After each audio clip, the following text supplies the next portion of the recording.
partially fixed. Keyframe interval 0.5. That's shit. How does that work? Keyframe interval 0.5. Yeah. I don't even know what that does. What does the keyframe interval do?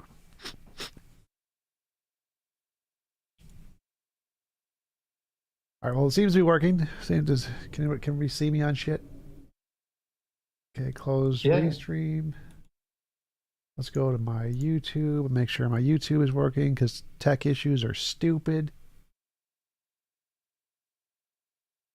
All right, looks like we're live. My YouTube. All right, that's good enough. All right, I'll take it. That's fine. All right, looks like we're live. Brett, thanks for coming on. Yeah. Would you mind telling us a little bit about yourself before we get started? No, I have a little short, hopefully not too boring thing. Brett Robbins is my name. I've been teaching ancient languages and literature, Greek and Roman, especially Greek, at San Diego State for 17 years, and so far, and run a few YouTube channels of different types. One music, one having to do with my field, which is greaseandrome.com. Then brettrobbins.com will take you wherever else you need to go as far as taking a look at stuff. Now, as far as the pretentious looking logo there or avatar, to debate.me, that's an idea I had like 2 nights ago to get started on, because I'm not going to be teaching forever at San Diego State. So kind of want to get into, frankly, what you're doing, dude. I mean, I'm going to get all fanboy a little bit. You truly are my favorite YouTuber. And I've been watching your stuff for 2-3 years now. And, so dude, this is exciting to me. So I'm going to shut up. Go ahead. Oh, yeah. As far as the shit, I don't need, I have a couple books you can find on Amazon, blah, blah, blah. So I'd rather just talk to you. I don't give a fuck about me right now. Go ahead. Yeah. So go ahead. What do you want to talk about? All right, man. I'll tell you what, after hearing your debates with people over the years, certain things have come up, and I don't have a list here, but I'm going to do my best to ask you about some of them. Number one, as far as Cogito, I think I'm on board with you. I do have some concerns, as you may also. There are some, I don't know, somewhat decent philosophical arguments by various philosophers when it comes to, which you hear all the time, the notion of it being circular. And you said you don't think it is. Okay, that's fine with me. But if your only axiom is the cogito, and by the way, I'm coming from the standpoint, I call it an agnostic, if you will, a little more leaning toward kind of a Spinozan pantheistic kind of situation. Maybe similar to you in that respect as well. But it just makes me wonder, if cogito is the only axiom that you're certain about, which I think I agree with you on that, how are you certain of anything else, including, for example, your testable predictions criterion for certainty, using scientists as the main, if not exclusive, source of authority. That's kind of what I'm wondering, and that's a truly, I'm just curious. Yeah, so we start with the cogito. I think therefore I am. I have some experiences, and then we realize there's some difference between my imagination and what I'm experiencing. So I imagine a unicorn. I don't see a unicorn. There's some difference between these two things, the experiential world and the imaginary world. So I need to find some way to differentiate between the two. Is X the thing I'm looking at, an imaginary thing, or a real thing? And to do that, we need some methodology that accurately describes the experiential things separately from the imaginary things. And the way we do that is future prediction. You notice that your imagination is very bad at predicting the future, but of the things you're experiencing. But some models are really good at predicting the future of things you're experiencing, and the models that are really good at predicting things you're experiencing, it's more rational to believe that they correspond to reality more so than your imagination does. Right. I got you, Tom. I absolutely know that that's your position, and most people here probably. What I want to ask, though, is if this is where the simulation question comes in, because you do at least grant the the even extreme possibility that we could be in a simulation. Are you someone who believes that, or not at all? Well, it's always possible. It's just unlikely. So here's the deal: if it's possible, and if we are in one, and I'm not saying I think there, I'm not only not saying that we are in the simulation, but I don't I don't even know if it's even realistic. But if we are in a simulation, would you then say that the repeated testable predictions criterion loses its validity because then the difference between the imaginary and the real is only a simulated opinion. It's based upon the simulators implanting in us the notion of it being reality when in reality it isn't. Is that a possible? Would you say if we're in a simulation, that's so much for that criterion? And it's possible, but it doesn't matter. Like the fact that it's possible doesn't make a difference to which hypothesis is the most reasonable to believe. It's still the most reasonable to Okay, believe. yeah, you're right. Yeah, I agree with that. Yeah, cool. Okay, good. Yeah. So that's one thing I'm interested in when I hear you debate people is,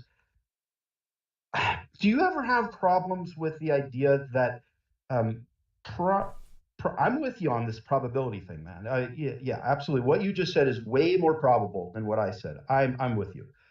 But just because it's possible, you say it doesn't matter that it's possible, but would you grant that if it matters, but not nearly as much as going by what the experts in sciences say? Is that fair? Don't know what I mean by that. It's I, like our novel predictions say that, for example, I predict that if we are in the real world, that I will see the sunrise tomorrow or something. The sun rises tomorrow. The fact that it could be explained by the matrix is just post hoc reasoning. What matters is whichever one predictions. That's the more I reasonable. understand. Yeah. Okay, Tom. On the level of doing the best we can to figure out reality, I'm with you. But all I'm saying is this: that if there is a possibility that one of those outlandish scenarios is true,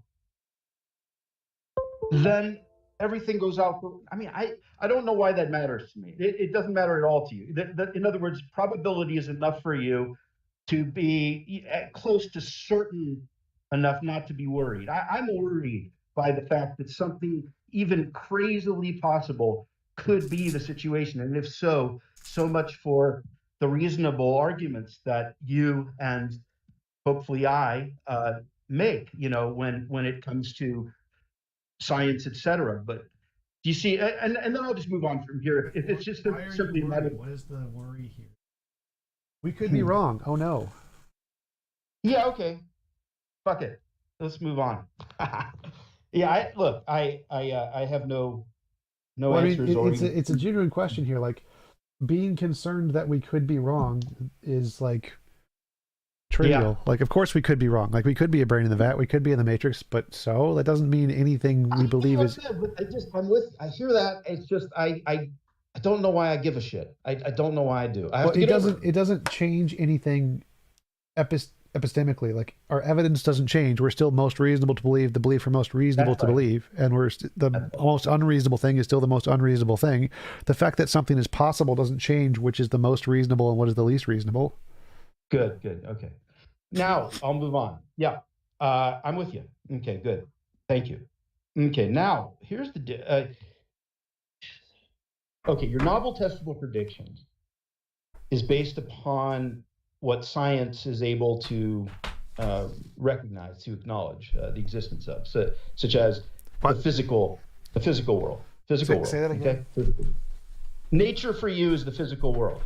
Sure. Is that correct? I guess so. Okay. Does it?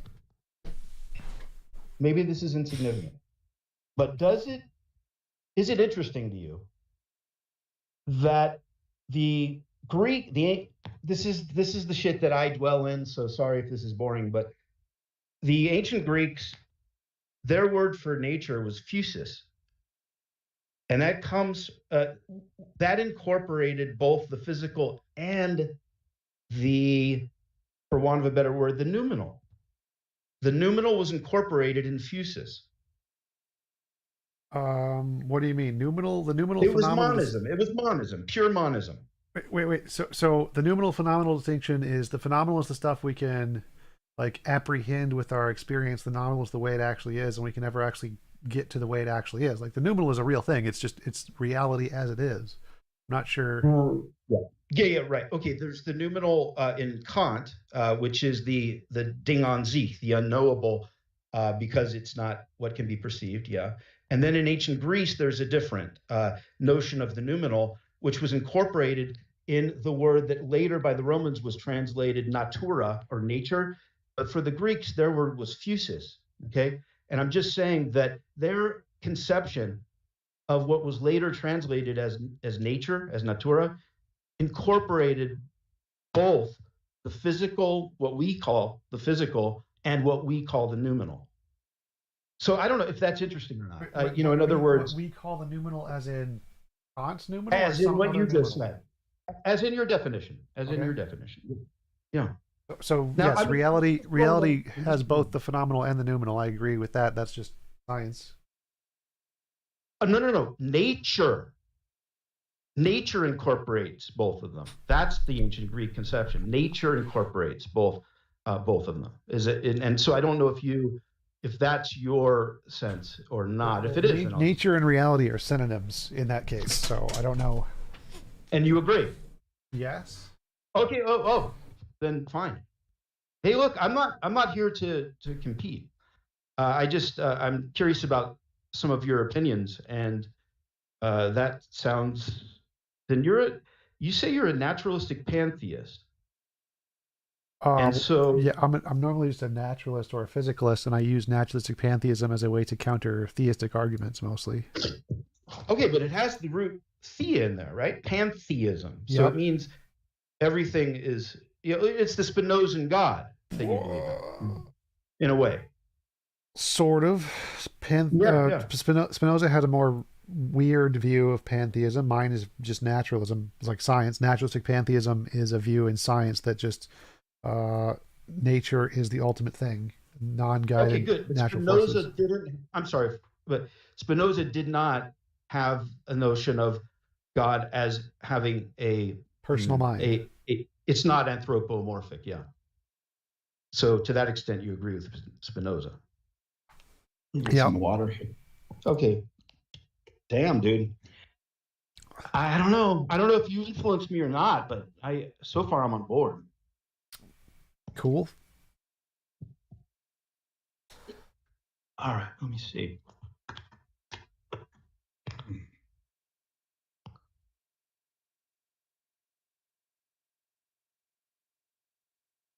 Oh, is this how it works? It's pretty much a question and answer session. More or less. I don't know. Like, Okay. No, I don't know how it works.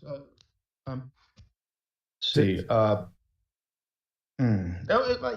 Yeah. So in other words, so far I haven't brought up a topic that warrants a back and forth, I guess. I don't know. I mean, Because I could give a back and forth. Like, so in my view, the the noumena is just another word for the way things are, and the phenomena is just the way things appear to be. And so obviously anything in nature is going to be the noumena, not the phenomena. The phenomena is just our apprehension of things, how it looks to us, not how it actually is. Nature is how it actually is. So it's just the noumena. Mhm. The phenomena is irrelevant to nature. The phenomena is just our subjective Okay, and perceptions. all I'm saying is that the ancient Greeks, with their notion of the physis, which preceded natura by the Romans, incorporated both the appearance and the reality. So they agree with your distinction, but they're both included in what we later translate as nature. I don't know. I find that interesting Why? because, well, it contradicts what you're saying because you're making you're. I didn't know you were a dualist. I am not. I am not a Okay, dualist. so how is the appearance not part of the one reality? How is it separate from reality if there's only one reality?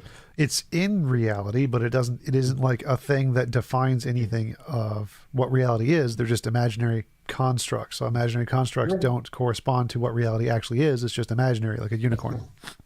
Thank you. Hey, I'm here to be beaten by TJump. I ain't competing with TJump. I am no dummy. So I'm just curious. So thank you. Okay, so it's an aspect of the Okay, good. It's the further back you pull the camera, the more of a comprehensive idea you get about reality. Yeah. Okay, good. I'm not going to pull my camera back because then you'd see my lack of pants. No, you know what? I'm all for that. I'm all for that. It's all good, man. As long as I see your chair, I am good. You would need to pay me more for that feature. I don't offer that on No. I'm not one of the, what's it called? What's the new thing? Everybody has their thing where they're all OnlyFans? Yeah. Not for me. Let's see. Oh, by the way, let me throw this out. Yeah, I'm done with my questions. Thank you. Beautiful. You and Richard Brown, you want to get fucking rich? I mean, I know you guys are doing okay, but get together sometimes and keep that stuff up, because I watched this. What is it? 6 hours? Twice. I watched that fucker twice, Tom. It's you guys together. I mean, it's unbelievable to me. That guy's amazing. Yeah. That guy's amazing. Well, that was an attempt at a give and take. Are you okay? How are you doing? You doing okay today? I guess so. Kind of stressed because of all the tech issues that happened last week. My dad lost his job, and that kind of sucks. Okay, man. Yeah, sorry to hear that. A lot of that fucking shit going on. Yep. Don't get well, me started. It's kind of his own fault a little bit because he's just not going to take the booster because he's a super Republican type. Mm-hmm. Yeah, boy, these are. Yeah, I hear you, Tom. This is. It's hard to. I do what I can to kind of. We live in the world. This is. I remember when I was your age. I'm old enough to be your big brother. Not quite dad. I remember thinking how boring it was to live in times that were just so like blasé. Like, oh man, those people who live in times where they're, fucked up must, how lucky they are. Well, here we are. I mean, this is never would have imagined, this, and in so many ways, dude. I don't mean one thing or another. I mean a lot of shit right now. Yeah. So I guess that's the only thing to talk about now. Oh, I think that even though politics is stupid, the world is still better than it's ever been in human history. So yeah, I agree overall. Yeah. Who else had that opinion? I'm trying to remember. Someone, like, it kind of surprised me that I have it to my tongue. Oh shit, I forgot. Whatever. Oh shit. Pinkman? Are you thinking Pinkman? Pinker. Steven Pinker, better angels of our nature. Yes, he did. He also holds that position. That theory, yeah. Yeah, maybe that's what I'm thinking. Yeah. Sounds familiar. Yeah. I guess I agree. It all depends on what aspect of the picture we're looking at, I guess. Because there's there are social things that are the worst it's ever been in the history of America, aren't there? I doubt it. Really? Compared to like slavery and the riots and the what's it? The Trail of Tears and the Japanese internment camps. I don't think so. I don't think we're Nice point. Mass shootings are up, aren't they? There you go. Mass shootings up. That rings a bell. Not that that's worse than all those other things. Just I think if you're just looking for 1 point, that's a bad one. Yeah. I don't think it makes it worse. It's just like a worse statistic. Like suicides are also probably up, but I don't think that makes society as a whole worse or is nearly as bad as all the other things. Believe it or not, supposedly, according to the right places to know these things, suicides are not up during COVID in particular for some reason, which is surprising to me.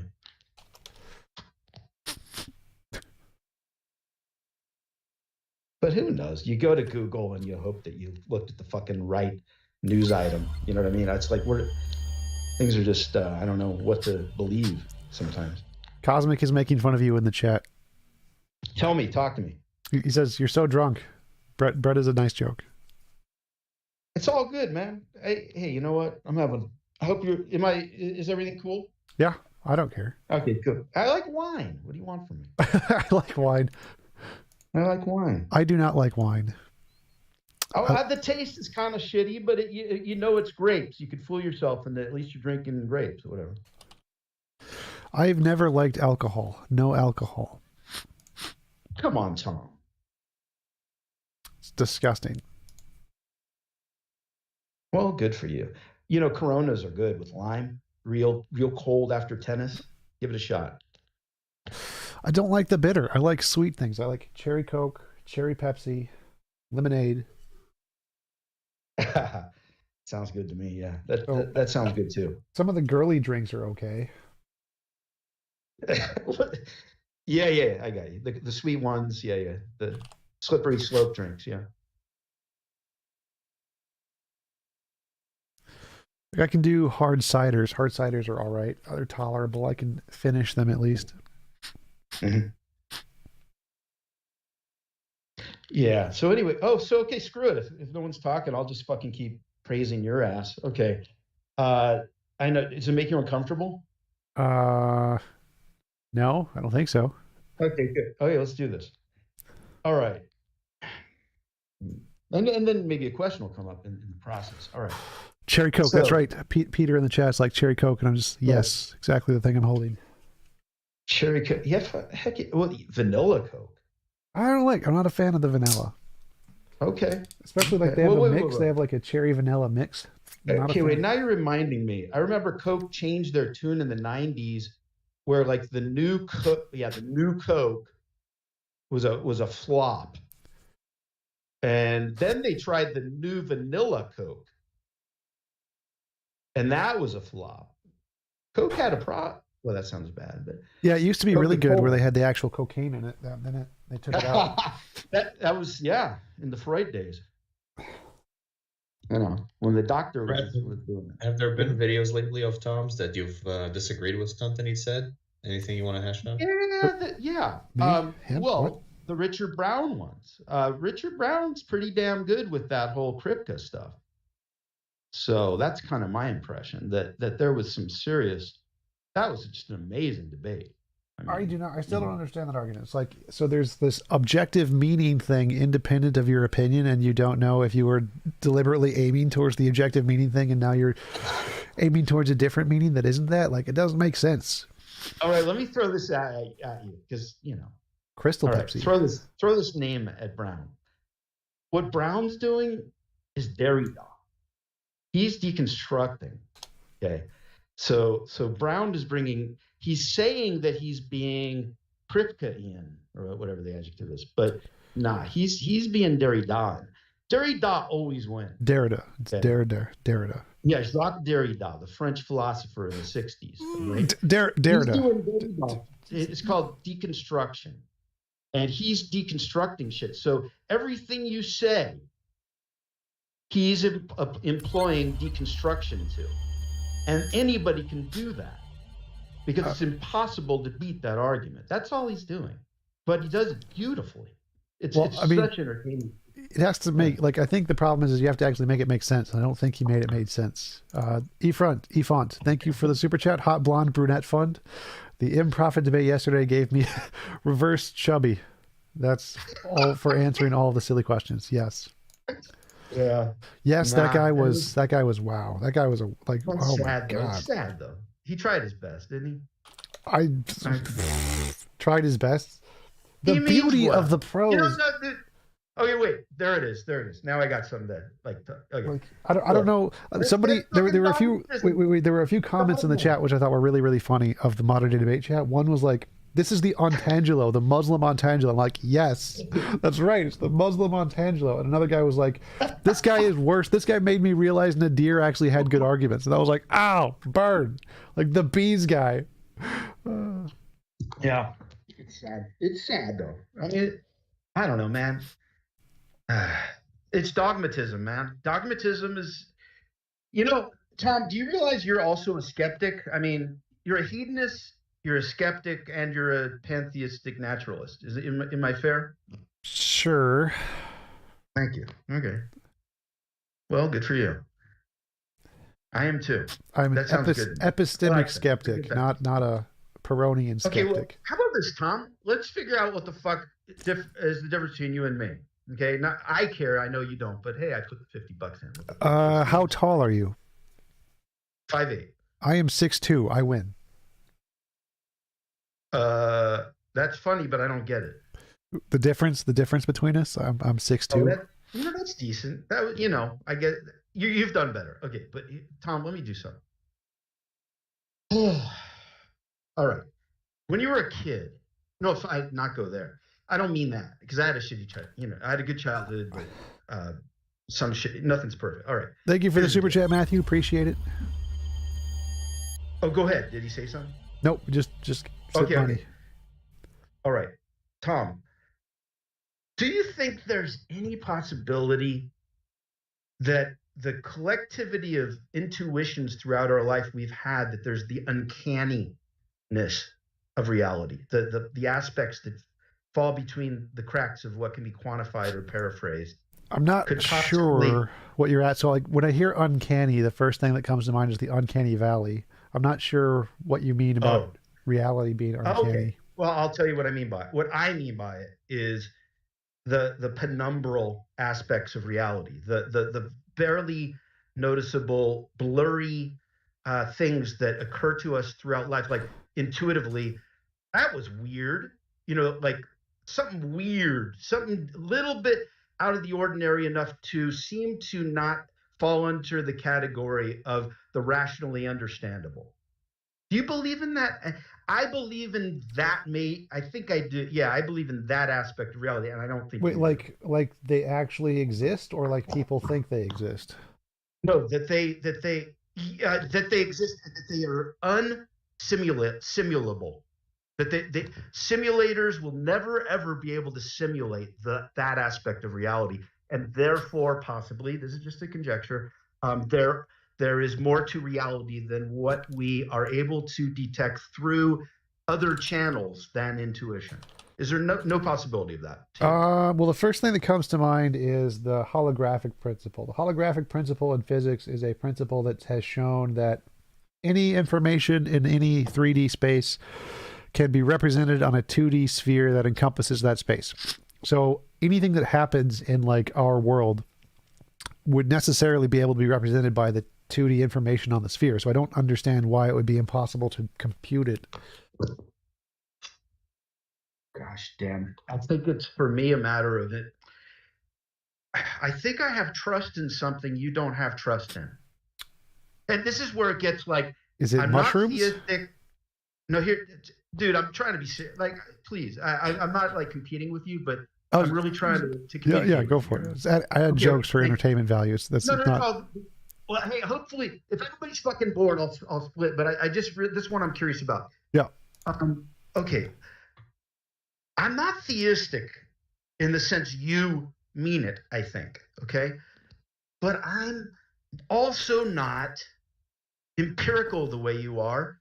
I'm empirical, but I incorporate more aspects of reality into my understanding of what falls under empiricism than you, I think. Like what? The stuff I just tried to explain, the penumbral aspects. Well, like, can you give an example, like specific example? Yes, a million of them. Throughout your whole life, you've had them. Everybody has them. That sense of, that was fucking weird. That shit.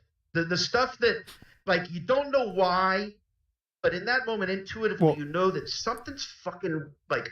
Can you give, like, a personal example of something you experienced that caused you to feel this? Like deja vu. Well, yes, thank you. Thank you. The good enough. Good enough. Deja vu? Yes. Well, Good deja enough. vu is just a result of similar things happening that your brain can't differentiate. Okay, so would That's you? weird. Yeah, thank you. So, Tom, would you agree that it's possible that your sense of deja vu is significantly different than someone who sees something more in it than you do, or different at least, not necessarily more, maybe less, whatever, but different, and that might be significant. I don't think our feelings are different. I just think the feelings are neurologically associated with different connotations, but I don't think the feeling itself of deja vu is significantly different between us. Tom, you have more faith in scientific heuristics than I do. You have faith that scientists will eventually one day be able to capture the weirdness of deja vu, and I don't. Yes. I believe we will literally be able to turn it on and turn it off in the brain. All right. Well, that's where we disagree. So I'm trying to think. Why Is there do any you think, way? why do you think scientists will not be able to capture that in the future? Ah, fuck. I don't have an answer. I don't have an answer. Well, do you think So, that's a good best position to hold? Like, so if you don't, Not yet. Not yet. No, I'm not holding it. I'm posing it. I don't know if I haven't tried to defend it yet. I'm going to work on that one. well, just I don't know yet. a thing to think about. If Yeah. like saying, I don't think scientists will do X, and if you are asked, well, why do you think that? And you're like, I don't know. The fact that you don't know something wouldn't ever be evidence or a good reason to believe a position. So it's usually Absolutely. not a You're right. good indication that you have a strong supporting evidence for that position other than just your intuition, unless you can actually give some kind of a good reason why. Well, that's the thing. That's the thing. It is strictly intuition, and I have trust in strict intuition in a way that you seem not to, and that's fine with me. Yes. Well, why do you trust intuition? Isn't there a lot of scientific evidence that I intuition is fucking wrong? trust intuition intuitively. So I guess that's presuppositionalistic in a way, isn't it? Well, circular, not precept, but yeah. Okay, thank gosh. Okay. I can live with that. I'm circular. I dig it. I like circles. What's the difference between circular and presuppositional? Presuppositional is they use transcendental argument. So they say, in order for this argument to be true, this fact must be true. This argument, or in order for this argument to exist, this fact must be true. This argument I'm literally presenting to you, so it exists. Therefore, this fact must be true. Circular is just where the premise is in the conclusion. So transcendental is worse than circular because it's saying that for the argument to even exist, this thing must happen. Of course, there are valid transcendental arguments like the cogito. It's just the way that precepts use it is worse than circular. Okay, so talk to me how does having trust in intuition, how is having trust in intuition circular? Oh no, what you said earlier, you said you have the reason you trust intuition, you trust it intuitively. That's circular because you're Okay, asking. fine. Then maybe I was being coy. I don't know, but let me say it over. I trust intuition. I don't know why I do. Okay, that would be like a argument from ignorance normally. I don't know, therefore I trust it, something. But the question would be is like, I would say we have lots of reasons to not trust intuition. Our intuitions have been proven false many, many, many times. So intuitions are not a reliable source of information, so we should not trust them. We should distrust How them. do you know that the times intuitions don't work are something different than what the intuitions that do work are enough to justify two different words for them? Maybe it's misnamed. Both of them under the umbrella of intuition. Maybe one is one thing and the other is the other. One works, the other doesn't. They could Two be. different things. They could be, but you would need to find a way to differentiate those. If you trust intuition, you would need to find a way to show which intuitions are the trustworthy ones and which are the untrustworthy ones. I know, Tom, but you just did what I said. You just said intuitions that are A and intuitions that are B. I'm saying they're not both intuitions. Well, I'm right, saying right. the ones that So- don't work are not intuitions. If you say there's some that are similar but different, you would need to find a way to show that they're different. If you can't show that they're different, then you could say they're just as trustworthy as the other things, which we call intuitions. So if there's, You I can have show they're different by virtue of one works and the other doesn't. right, that would be a great way to differentiate. But how do you show that those intuitions work? Because you just said, what about when intuitions don't work? So apparently you can identify them as such. And I know that sometimes intuitions do work And so, so in other words, Wait. it's experience. Yeah. Wait. So like, It's experience. if I have a coin and I'm saying what is, who's going to win the next election, Donald Trump or Hillary Clinton? Trump is heads, Hillary is tails. And I flip the coin gets it right sometimes, and it gets it wrong sometimes. That means that the coin is not a reliable source of information, right? But it's one coin. I'm saying that the intuition that works and the intuition that doesn't work isn't really intuition. Right. So how do you show what the difference is? Because intuition just means I get a feeling.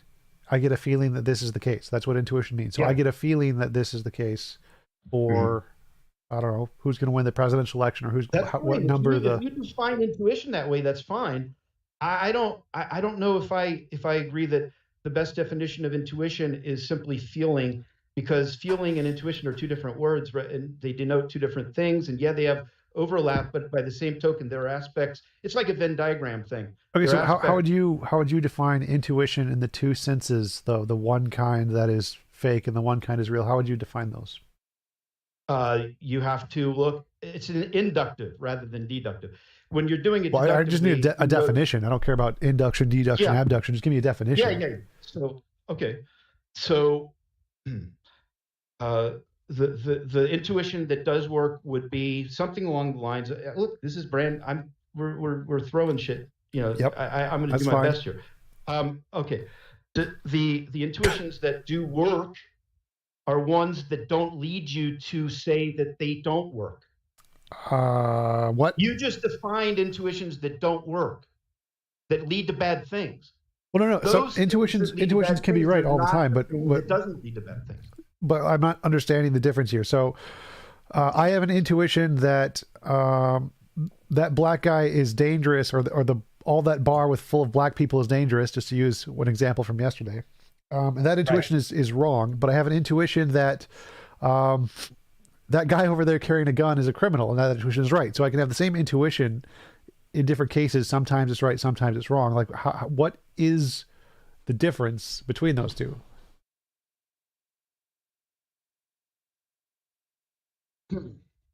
That's one way of understanding intuition. What is a different way? Whether it's right or wrong. It's one way of understanding intuition. Another way is the weirdness, deja vu shit. That's different than that kind of intuition. Here's why. When you walk towards someone at a distance and you have prejudice toward them because of their color or their whatever, that's what you're calling intuition. Okay, fine. That's one way of feeling that. Is that true, or is that not? Like, I feel fear. If you're a racist and you see someone a certain color, blah, blah, blah. That's different than when you're walking down the street and you turn your head and you don't have any fucking idea why, but something weird as shit just happened that made you reminded of something whenever, or maybe some aspect of what you see was like this way. I guess I've never done ayahuasca or whatever. I'm a little wine here and there, but I hear that there are certain psychotropic drugs that people do that lead them to have the kind of intuition I'm talking about right now. That's different than judging someone from a distance. So that's two different things. And so I'm only talking about. So let's say I have a stick and I have a coin, and I throw the stick and it points in directions, and I flip the coin and it gives me heads or tails.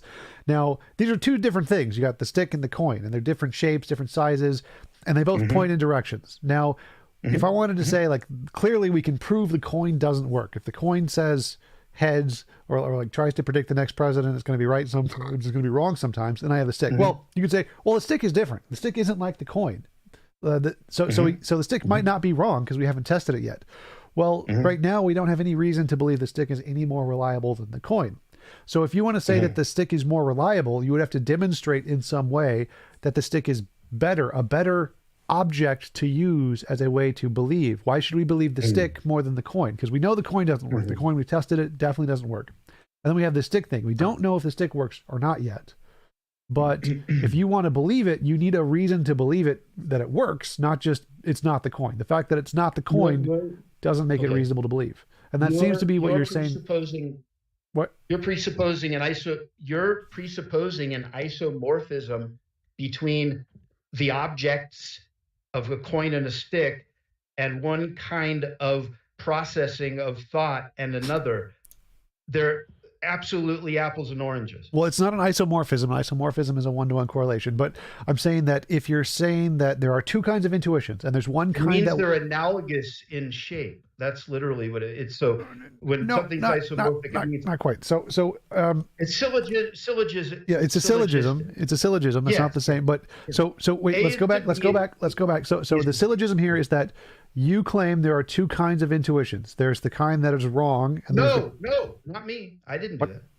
I'm saying I'm saying one of the two aspects of what you are defining as intuition, I am saying is not intuition in the same way that the first kind is. Yes. It's two different. Yes. Yes. So like stick in the coin, there's two different things. No. Right? No, these are not things we're talking about. It doesn't matter. It's an analogy. So it matters very much because it's processual. Literally, it involves time. Literally, intuition involves time. No. Thought experiments. Wait. Thought experiments. What they do is they isolate a variable. So the variable here that matters isn't the physicalness of the object. That doesn't matter. It's irrelevant. So what? I respect you too much to want to continue fighting with you. I don't want to. No. This is important. We gotta like understand this. I don't want to fight with you, man. That's fine. But I still gotta like understand what. I like this guy. I like this guy so much. So like, first of all, this is a good conversation, and I want to continue. I concede to victory. To defeat from the very beginning. But here's all. Tom, I think it matters because the analogy is flawed because one is processual and the other is purely material. And so when you're saying that one thing relates to another on the plane of material and one thing relates to another on the plane of process that involves temporal change, that analogy breaks down. Because okay, but that's not a part of the analogy. The difference is essential. That's not a part of the analogy. That doesn't matter. Literally doesn't matter. The topology of each of the figures of the analogy matters. Literally doesn't matter. Yeah.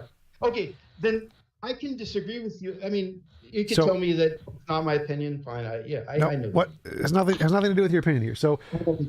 Hey, Richard Brown, listen to what I just did. Tell me if I'm right or wrong. All right. Anyway.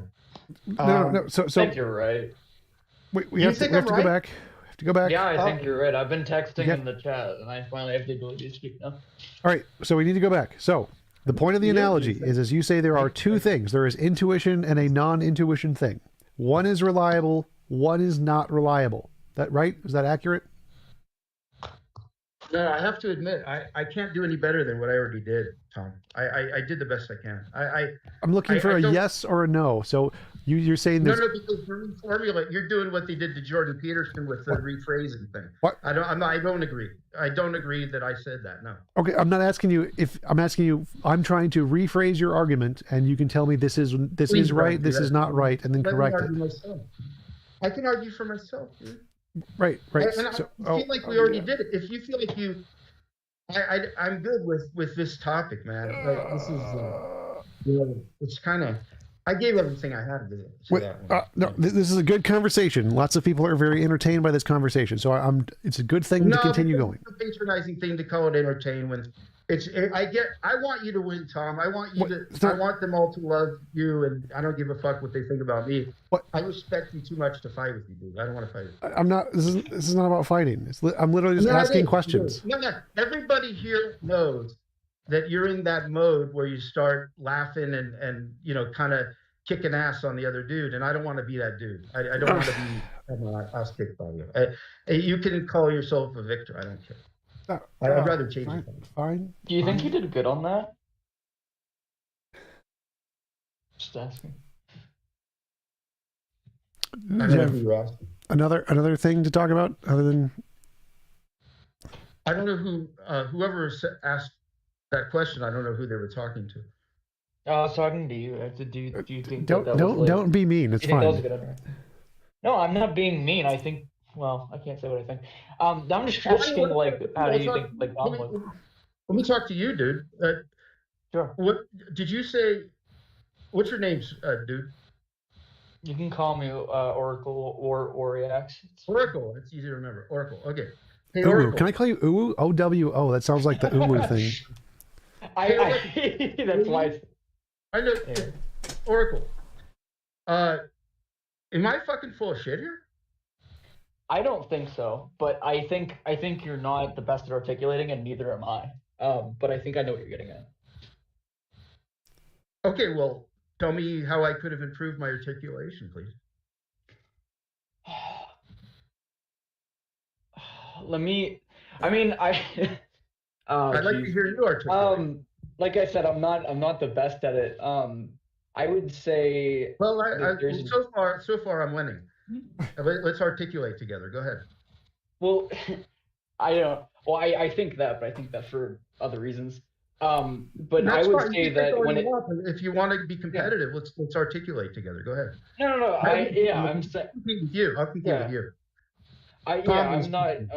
What? Can we get back to the point? I'm still trying to focus on the point here. So, phrase his argument in a way that makes more sense to me. To me, it seems as if the rephrasing of saying that there are good and bad, not good and bad, like correct and not correct evaluations of the. I'm forgetting words. I don't know what's going on with me. Intuition. Yeah, intuition. Jeez, like I don't know what I'm doing. Go ahead. Yeah, so like the different ways of intuition of saying that they either are correct or aren't correct. While that is a fact of reality, then to say that then they have to be testable and that there has to be some kind of correct and incorrect. Yes, there would be, but you would have to like go and use a different system to even evaluate that. So that would be where I would start with like the conversation, saying that it's too. Like everyone has kind of intuitions. Even science is based off of intuitions at its core.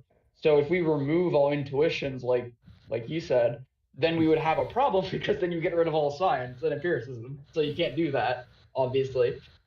Okay, so I would agree with pretty much all of that, but the part I'm saying is are there two intuitions, or there's two kinds of things, either an intuition and a non-intuition? Because he said the second thing is not an intuition; it's a different kind of thing, and that's fine. But there's two kinds of things. Either there are two intuitions, or an intuition and non-intuition doesn't make a difference. There's two things. There's the ones that work and the ones that don't work, right? Right. And yes. Okay, go ahead. Go with that. Sorry to interrupt. Yes. Okay. So there's the ones that work and the ones that don't work. So like it's like if we have a coin and a stick, and we know the coin doesn't work. The coin is broken, and we want to know if the stick works. You can't just say it's not the coin. That is not evidence the stick works. So what I want is, as Uwu said, I want, how do we know, or what reason do we have to believe that the stick, which is analogous to the things that aren't the failed intuitions, how do we know that they work? Why should we trust the non-failing intuition thingies? It's axiomatic. It's committing to the axiom. That's all. If you either commit to the axiom of trusting intuition or you don't. And when I say trusting intuition, what I mean is the intuition that doesn't not work. In other words, when you say that you're seeing someone from the distance. Okay, but what if we don't know? What if we don't know if it works or not? So we have an intuition and we don't know if it works or not. How do we? Tom, please, can I just please finish my sentence and then I'll shut up for you. I promise. I'm just saying this. That when you misjudge someone from the distance by their color and you're racist and you're scared, that's a completely different type of experience than what I'm calling intuition. And therefore, that's fine. The fact that the first one so often is stupid and doesn't work has nothing whatsoever to do with the fact that the other thing that does work works, and that therefore the other thing is different enough to warrant being considered something completely different from the other thing. Not one way of being intuition and another. That's fine. One is intuition and the other is something else. Right. I agreed with that for the sake of the argument. That's why I used a coin and a stick. The coin and the stick are two completely separate things. The coin being wrong doesn't prove the stick is wrong. They are separate things. I agree. Okay, go ahead. So I'm trying to figure out, let's say we have an intuition. We have a spooky intuition. Like what you're saying, like something is weird there. Now, it might be right. It might be wrong. Why should we believe it's more likely to be right than it is to wrong? And you said it's axiomatic. No, I'm saying that if you trust intuition and you don't trust the other thing, whatever the hell you want to call that, Sure. then your axiom consists of trusting in the thing that works. And the other thing that doesn't work is not part of the purview of what is incorporated That's fine. into That's fine. one's So we can trend. so we can forget the racist analogy for now because that's not important. That was just to try and help me clear up the conversation. So you're talking about this other kind of spooky intuition thingy, Yes. and you say you just believe it, like axiomatically kind of thing. Here's what I'm saying. I'm saying that I believe that it's a penumbral aspect of reality. That is, cannot be captured through quantification ever by scientists. Yes. That's the uncanny. Right. So the that's uncanny valley is a little different. It's a little different. Right. Uncanny. Just Yeah, look I at it. understand. I understand. Yeah. But so what I'm saying here is that David you're Lynch- saying Dude, put it this way. David Lynch would probably agree with me. Not that it matters. I need you to clarify something. Go ahead. So when you say that you believe this intuition is a penumbral part of reality, you're saying it is a thing that science can't ever discover, trust, right? by Something the like way. that. Trust is different than belief for me. But go ahead. Those are the Truly. synonyms. I'm not picking at you. Trust Synonyms. is a big word for me. Okay. It's fine. So I'm saying that's my only axiom in life is my trust that the weirdness is something that is special about reality that will never be duplicated by motherfucking robots. Right. So you have a feeling that there is this thing you have experienced, and you believe this thing is special in reality. It's some new kind of ontology that science can't discover. I trust that it is not believe. You keep putting Belief and trust the are word synonyms. belief To in me, there. they're exactly the same thing. Not for me, and they're Okay. not. No, they're not. You want me to explain why? Because true comes from the Anglo-Saxon that is rooted in the very word tree. Tree and true come from the same root. So for me, it's a fusus thing. It's trust in this aspect of reality. Belief to me is a different thing than what I just described. So I'm using my own words here. Yeah, that's my understanding of trust. It's different than belief. You can say the synonyms. There's synonyms. There's a lot of synonyms, dude, and that doesn't mean they're the same word. So if you trust one of your intuitions, then you believe that intuition is true, correct? Yeah. Yes. Okay, Yeah, so let me say that again idealism, slowly. in a way. If you trust your intuition, then that is a belief the intuition is true. That comes later. Yeah, that's conceptual. I Okay, agree. so trust and belief are the same thing. Trusting. No. Trust comes intuitive. Trust comes before belief. Belief is based upon trust. So you trust something, then you believe in it based upon your trust. The trust is deeper rooted. The trust comes from somewhere that we all know is real.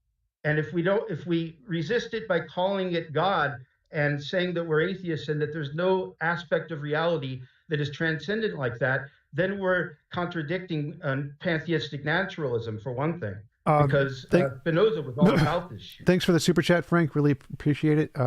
Tom, the intuitions that work, and the others that don't exactly. But the sentence I'm focused on. Assuming that they both fall under the same category, and if it's essential to one that it works and not, I'm sorry, if it's essential to one that it works and essential to the other that it doesn't, the question is whether or not they deserve to be put under the same category. I don't care if you put them under the same category. We can put them in different categories. That's fine. But so the sentence I'm focusing on is wait. Hey, Richard Brown, because they are. I hope he listens. All I'm saying is this: that because it's essential whether or not it works, it has to do with the very fucking definition of one and the other, and therefore you can't assume. Maybe you can do it. You have to look into it. Whether you can consider them both under the same categorical umbrella. Care. We don't care about the category. There's separate categories. We agree. Stop bringing that up. We're done. We're done on that. They're separate topics. They're fine. Yeah. So the one that doesn't isn't. I don't care about the. We're done with the intuition thing. It doesn't matter. They're separate topics. Okay. We're agreed. Go ahead. So the question here, I want to focus on this one sentence. You believe it's true. You say believe. I didn't say believe. No. Remember. If you trust your intuition. You believe it's true, correct? If you trust your intuition, that means you believe it's true. Yes. Okay, so you believe that your intuition is true. Yes. Okay, so This is the question. Why do you believe your intuition is true? How can you tell the difference between it being true and false? Let's say you have an intuition that there is some spooky. Wait, stop. There's some spooky thing behind you. There's a spooky. You have a spooky intuition, and and you said that you believe that is something in reality that science will never discover. You used the word spooky. I didn't use the word spooky. It doesn't matter. The word itself literally doesn't matter. I'm just trying. It's shorthand for your argument. Qualifying it based on the words you use, stop. We're going back to the name. We got to focus on the point here. So you said that you believe when you have these intuitions, you believe that it is true that this intuition is describing something about reality that science will never discover, right? Capturing something about reality. Yeah. Okay, and so how do you know what reason describing is different than that does? They're synonyms. It literally not. No, So they're not. don't No, stop. they're not. Stop. They're not. Stop. So Hey, everybody. wait. they're not the same. Go ahead. Stop. So I'm better at talking than you. I'm better at communicating than you. I know that they're synonyms. So you know what, I Tom? know these better than you. Very defensive, Tom. Very defensive. We need to get to the point here. So The more defensive God. you are, the more transparent. oh my that God, is. just Can I actually stop. answer the question that Tom raised? Yeah, go ahead. Yeah, so well, at least I tried to already answer this question by saying that these are axiomatic things. Yes. And so because they're axiomatic, asking, well, how do you justify them is not you're completely your entire question is malformed. No. I thought you would know that, Tom. So Right, so you want me to justify an axiomatic view? no, I'm saying. Well, listen again. So. You have a belief, you have an intuition that there is some spooky or whatever word you want to use for it, sensation, and you believe that this It's based on something more than belief, though. Yeah, the belief is on we literally just went over this, and you literally just agreed. You believe it's true. That's a belief. Done. You're done. Sure. So that's a belief. You have a belief it's true, and you believe based on an axiomatic sense of it. Yeah, we're not there yet. Slow down. So you believe it. Stop. You believe it's something that science will never discover, and you believe that is true. What is that science? It's a thing science will never discover. That particular experience, not the phenomenon of it. I'm not saying it'll never. Dude, I am not at all saying they'll never discover the process of deja vu. I agree with that. I'm saying that one particular experience I'm having subjectively in that moment is something that can never be duplicated. Okay, we're making progress now. That's good. Progress is good. So you're saying good. The conscious experience is something science will never discover? Neurologically, I'm sorry to interrupt. Neurologically, okay, one day they will fucking absolutely chemically discover what deja vu the fuck is. I'm with you. Great, perfect. I'm saying my experience, my own experience that is non-intersubjective, ever. It can never be transferred through language, through tone, through any symbolism. It is something that is purely within my head. Therefore, it is real, and therefore it's what you call imaginary, but it actually is an aspect of reality that just because it can't be duplicated or quantified or paraphrased by science doesn't mean that it's not part of reality. Yes, science doesn't mean it can describe everything. So the point you're bringing up, you could have just said hard problem of consciousness. That would have been much clearer. Hey, if you missed that, that's fine. I thought you said that science will one day be able to discover everything. I was talking about the phenomenon of deja vu. We would discover what the phenomenon is, where it is in the brain, what causes it. That's what I was talking about. You were talking about the experience itself, the hard problem of consciousness. I misunderstood you. Sorry about that. Yes. Yeah. Sorry about that. So that's what I was trying to clarify this whole time. No, well, you didn't say. Tom, you could have just said you're talking about chemicals. What's that? No, I said we're not talking about. If you weren't talking about the conceptions of it, you could have just said you're talking about chemicals, and that would have cleared the whole conversation. Yeah, it's more fun to draw it out. What the fuck? I mean, yeah, but it's also not like. Do you read a lot of Descartes? Get it out of your system. Heidegger's much better. That it's good to go in places that are uncomfortable and that require a lot of, Claritas is overrated, man. No, Heidegger and Hegel are garbage, and all they do is obfuscate and don't ever get to the actual point and make no progress. Have you read, Tom, of the 1,000 pages of Greater Logic? How much have you read? A lot. It's garbage. It's part of the philosophy curriculum. Be real. Out of the 1,000 pages of Greater Logic, how many did you read? I don't know. Well, how can you call it garbage if you haven't read it? That book is not garbage. Trust me. Hegel's writing style is garbage. Listen, late Hegel, not necessarily sucks, but early Hegel is different, okay? Greater Logic is a fucking artwork. It's absolutely, you know, I agree that it's really, really difficult. But he goes in places that are really amazing, really interesting, what he does.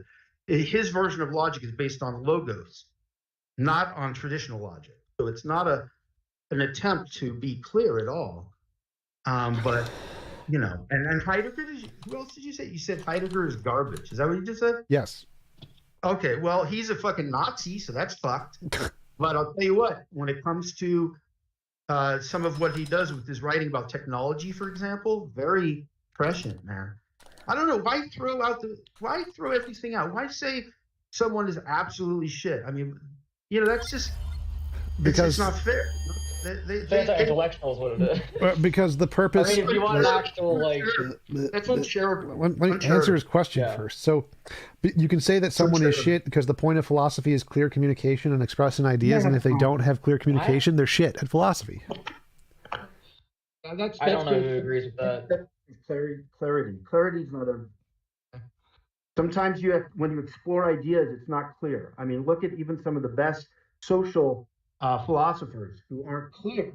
Adorno, for example, I'm guessing you wouldn't mind that guy. Yes, garbage. Damn good writer. Derrida, Very garbage. hard to understand. Like I'm not a fan of any of the social constructionism or any of the postmodernists. I think they're all garbage. Yeah, but you're labeling, you know, writings that don't always conform to those labels. You know, like for example, Heidegger. Who ever talks about what he says about technology? Nobody. I didn't say writing. I said the person, the guy himself. Oh, he's a fucking piece of shit, man. So what? But the point is, does that mean that his writing is? Well, anyway, that's a topic for debate for sure. Yeah, that's fine. If you think that's you know, that's fine. I don't know. I mean, like, if he's writing about technology and he's a fucking piece of shit, do you not, you know, read what he writes about technology because he's a piece of shit? I don't know. That's your choice, I guess. Is that Frank, your choice? when is the next? Frank asked, when is the next stream? I think I have one like every day for the next few weeks, which is cool. Whatever. Anyway, Thomas, sorry. Yep. You know, if I, what am I sorry about? No idea. Did you have a good time? Yeah, I mean, I'm fine with any kind of conversations. Like you're not Darth Dawkins. You're not as annoying as him, so I don't have a problem with this. Yeah. Well, but I am annoying though. I mean, because I've never enjoyed conversation in my entire life, so because of that, I find most conversations annoying. So it's not you. You're not particularly bad. Oh, thanks, Tom. Yeah. Well, anyway, I respect the fuck out of you. You are the most influential YouTuber for me. Nice. And I know it's a big overused word today. And I really appreciate what you do, dude. And just fucking go to the stars. I mean, I've been with you since about 4,000 subs, and however long ago that was. And appreciate what you do very much, man. Yep, appreciate it. Thanks for the compliment. By the way, what's the Tom? What is the limit on? Do you mind if maybe, I don't know, fucking half a year or a year from now I do it again, or what? How does that work? I charge $50 for a debate. Anybody can pay me anytime. Yeah. No limit. Don't care. No limit. I could do this in a month. Tomorrow, you're free in 10 minutes. Sounds good. Hey, thanks so much, dude. You all have a good one. Anytime. Okay, man.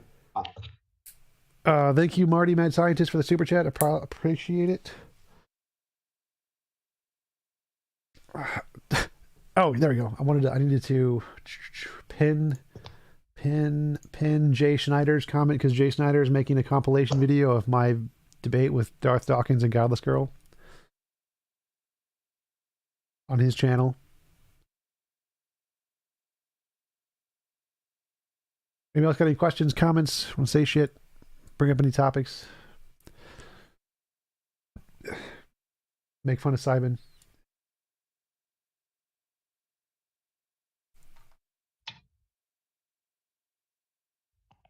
I just kind of exist on your server. I don't exactly know why. What?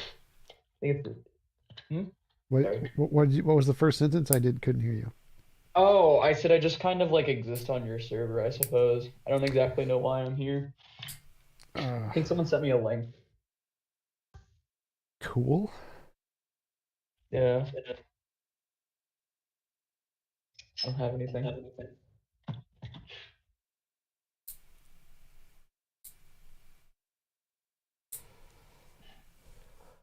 So, Beowulf? Actually, can I ask you something about something you said before the silence here? Sure.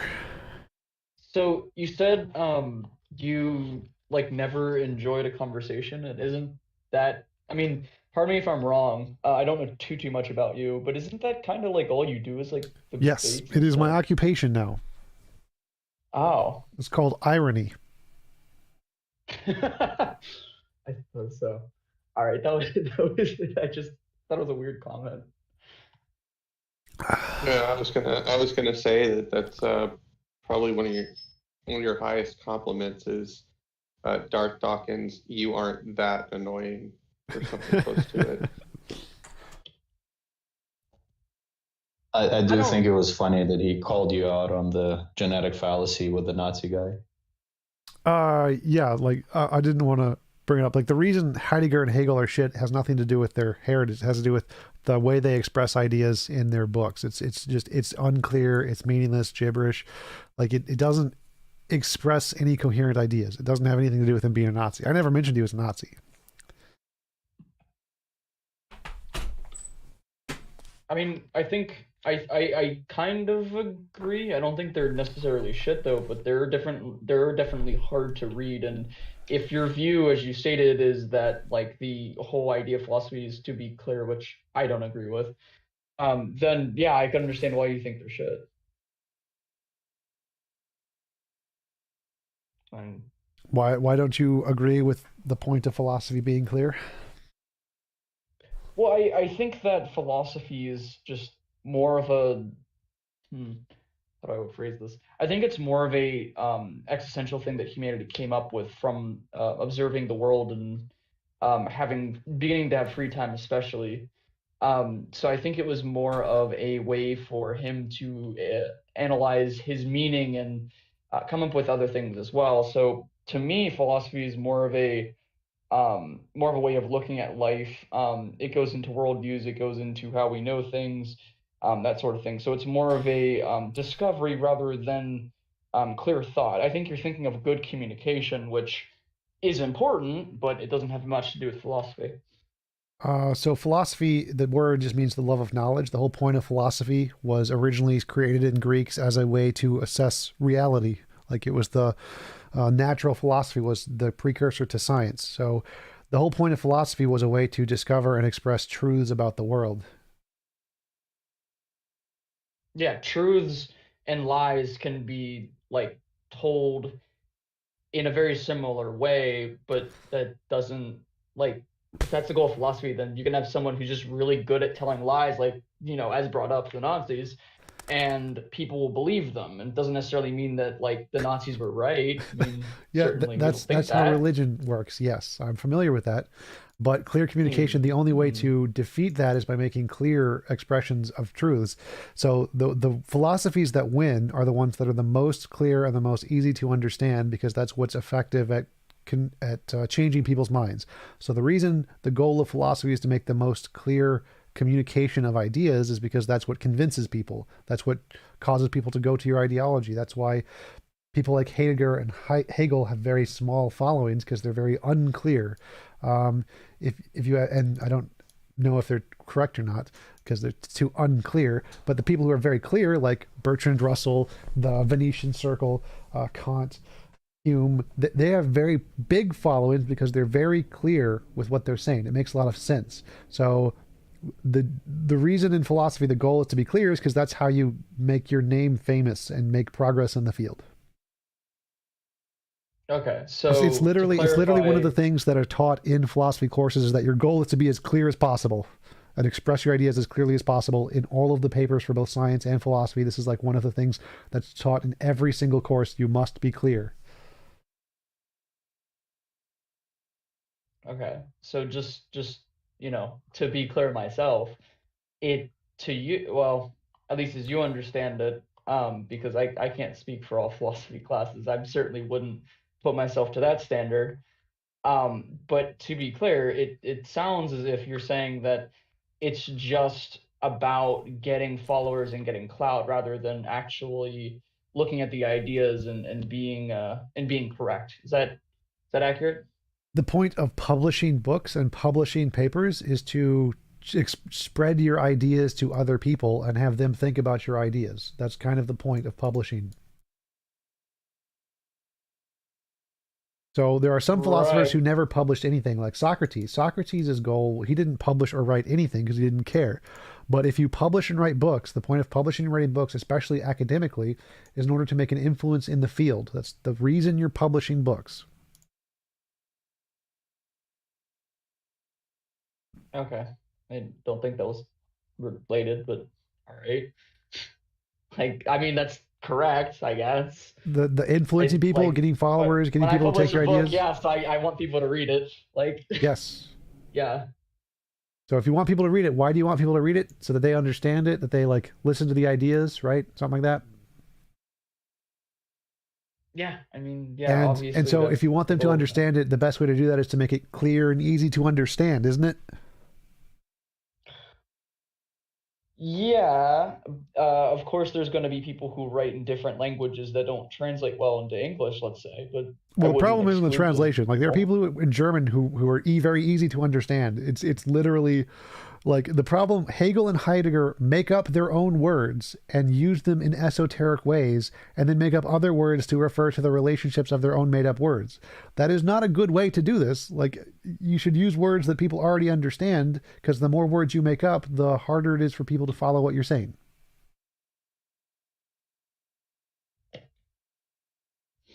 Yeah, I wouldn't right, I wouldn't disagree with that, but I still try to follow those things when I read those books. But I mean, I'm no expert on any of this stuff anyway. So I mean, yes, the goal would be to try to follow them, but it's harder to follow them if they're making up their own terminology that's never been used before. Yes, that's why you want it to be clear.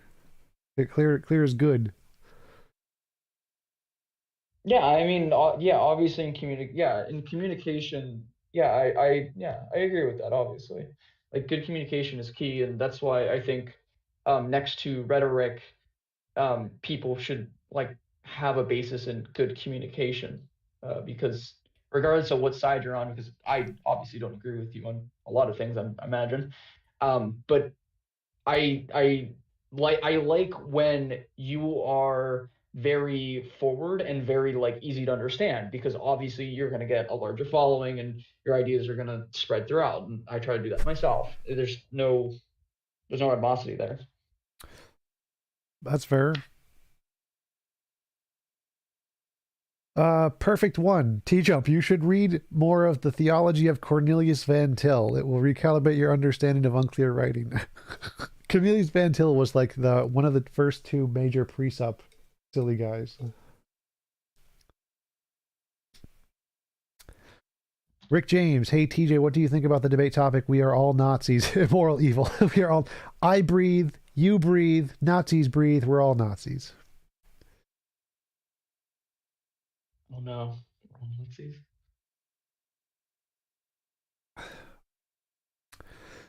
Jay, what band are you in?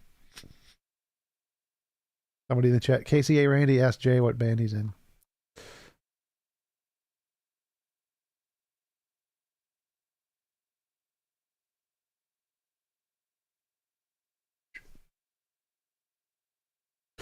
Anybody else got any questions, comments, things they want to talk about? Topics, philosophy, morality, God?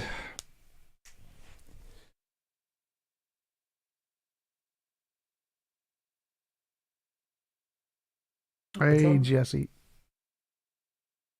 Hello? Hey. Yeah, using the metric of clarity, I think your idea of morality is scores very highly, very clear and succinct idea, very simple to understand. Thank you. Bullshit. Compared to somebody like Heidegger or Husserl, but that's not my main question. My main question is, have you actually debated that idea, your idea of morality, with any kind of full-time professional philosophers? 3 or 4. Didn't you? Yeah, okay. I think I remember Alex a debate Malpass.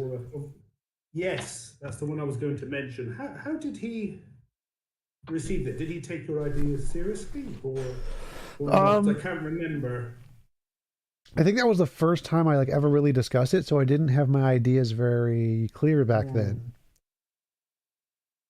So I think from that conversation and other similar conversations, I've made it far more clear. So I don't know what his position is from the clear view, because he wasn't understanding it very well. That was the problem back then, because I don't think I had the ability to explain it at the time. And have you? I mean, do you intend to discuss it with any other kind of frontline philosophers? It'd be really interesting to know more opinions on your view.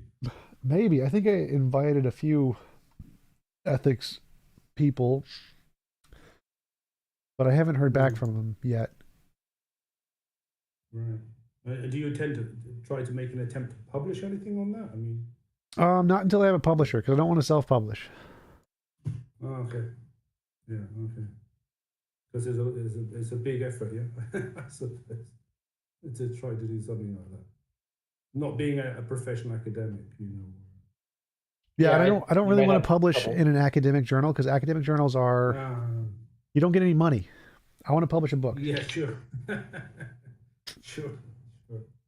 Garrick Austin asks, how much money is saved for thy holy atheist church? About 30 grand right now I have saved in my bank account. Real truth. Are you pro-patriotism? I guess. I don't see a problem with patriotism.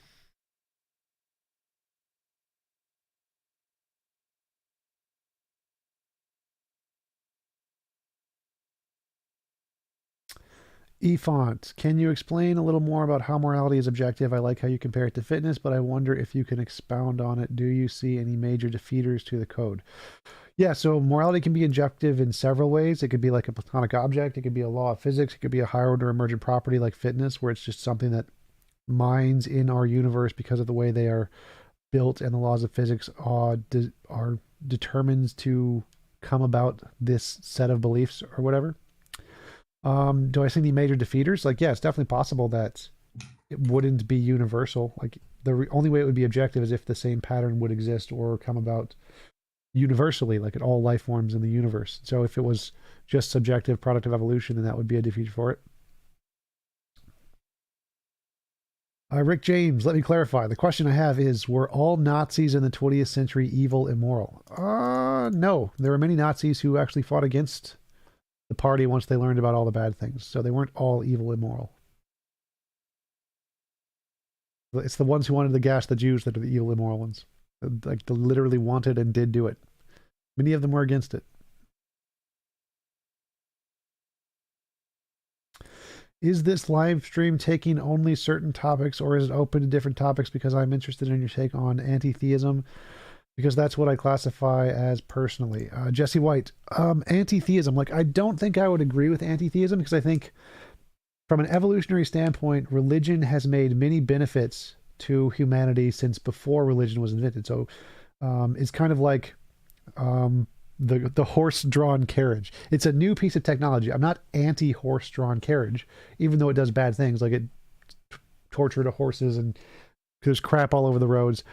But because there's a newer thing, a newer technology that's better and can do all the benefits that it has without all the consequences, it's now outdated and no longer useful. So I think that secular ideologies are better now, but religion was good in the past. It provided a benefit. So I wouldn't be anti-theistic. I'd be pro the better ideologies.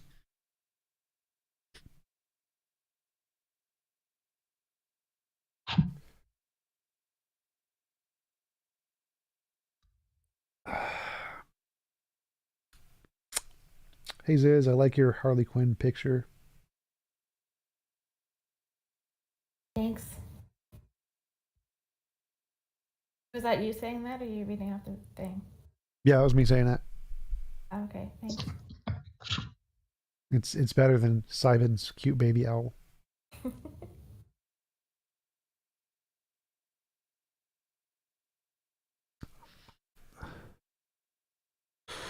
Garrick Austin, which topic would you love to debate Muslims on next? I really liked all the ones I've done against Muslims recently. So, like, which is a better ground of morality? Which is the solution to humanity? Which is a better ideology? Which has more evidence? Those are all good topics for Islam. Islam is definitely interesting because they have a much different argument style than Christians do, which I'm definitely not used to. They bring up a lot of irrelevant topics. It seems like a lot of the Muslims, what they do is they throw a bunch of stuff out there that has nothing to do with the topic, like shotgunning. I forget what that's called, like the creationists do. And so getting used to debating them is a different experience than debating Christian theologians. Efont, does James from Modern Day Debate smell nice? He seems like he would. I don't think he smells like anything. He's very cheap. He doesn't spend money on perfumes. He wouldn't do that. Javier, Tom, Eddie from Brute Pack's podcast said to DD that the Euthyphro dilemma is not a dilemma once you take one horn. According to William Lane Craig, it's not a dilemma for Christianity. Is that right? So the Euthyphro dilemma, the way it's originally phrased is something good because God said it's good, or did God say it's good because it's good based off some independent set of criteria? That's a true dilemma, but William Lane Craig and phrases it, he changes the phrasing a little bit. William Lane Craig and most theists address the argument, is something good because of God's command, or is it good because of something that has nothing to do with a God? That would be a false dilemma. So, like, because it could be a part of God that isn't his commands, and that would still be a part of God. So the false dilemma that theists are responding to is the claim that either something is good because what God said, or it has to be good for something that has nothing to do with a God whatsoever. And that's a false dichotomy. But the correct dilemma is something good because what God said, or is it good because of any other reason other than because God said so? That's a true dichotomy. P or not P is a true dichotomy. So it would be like, am I 6'2" because I said so? Or am I 6'2" for a reason completely independent of myself? Well, neither of those. I'm 6'2" because my body is 6 feet 2 inches. So it's because of a reason that is contingent on me, but it's not because I said so. So that's the main. It's kind of an evasion tactic. I think theists understand what we're trying to say. They just avoid it, but I'm not sure.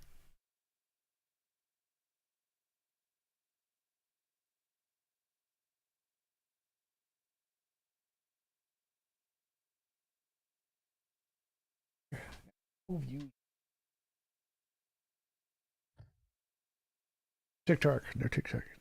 Turn off. In now. I got 172 views. All right, that's a little more. Not bad. It's not bad. It's not bad. Tom, do you plan on making any more debunking videos? Truly like your ontological and teleological vids. I need an editor to do that stuff, because I don't want to do any of the technical work because it takes too long and it's too much work and I hate it. So if I have an editor to do that stuff for me, then I do more.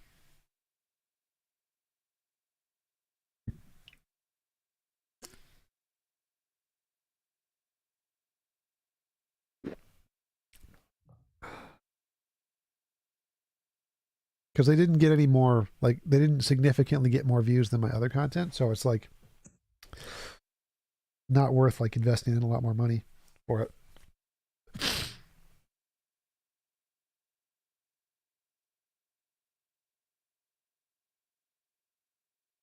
Tom, would you debate alongside Matt Dillahunty again, as you did once before? I mean, after the recent comments he made, would you pair up with him again? Sure, I don't care. Like I don't care who I pair up with or debate against. It doesn't make a difference to me.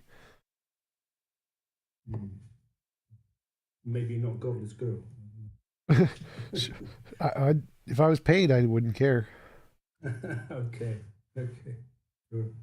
I think she'd probably fall asleep halfway through That would be an improvement. it.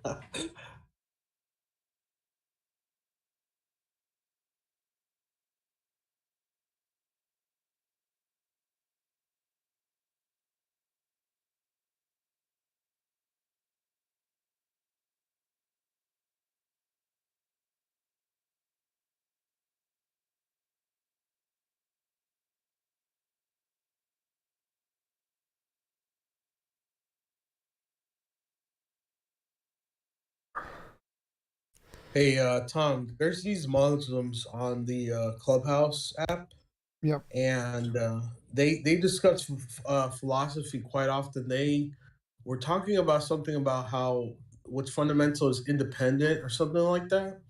And I was just wondering if you would ever debate any of them. Sure, if you can get them to come on the Discord or on my YouTube channel or something. Clubhouse, I don't like going on Clubhouse. It's harder to record. Yeah, I understand.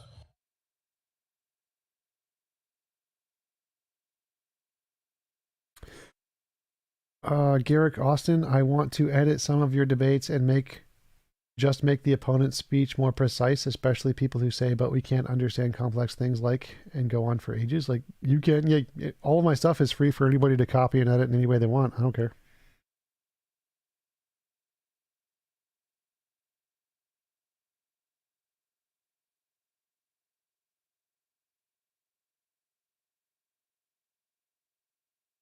Hey, Tom. I have a question about your objective morality Sure. ideas. So you more or less, from what I understand, think that pretty much like everyone should have a choice with regards to like what they want to do and what they want to happen to them. So I sort of have a question about the whole idea of like consent and how would that work in this system? Would it work through how it works now, like through language? No, it'd be like a law of physics. It'd be literally physically impossible to force anyone to do anything they don't consent to doing. And how do you consent? I would like to do this. So you use language. Or desires, intentions. It could be psychological. Can that be like interpreted or misinterpreted depending on like no which community you're in and things like this? Because it's based on your brain. Like, if your brain desires to do something, that's consent. Whether anybody else is aware of it is irrelevant. Right. See. Okay, makes sense to me. So it would be like the laws of physics would be aware of it, and that's all that matters. So if you don't consent, the laws of physics would not allow you to be punched in the face, essentially. Right. So it's somehow like connected to like your desires or whatever. Yeah. So a way to do it in the real world would be like give everyone a personal force field or something, and they can voluntarily choose to turn it off, but until they do, no one can punch them in the face. Okay. Let me see. Thanks for that. Yep.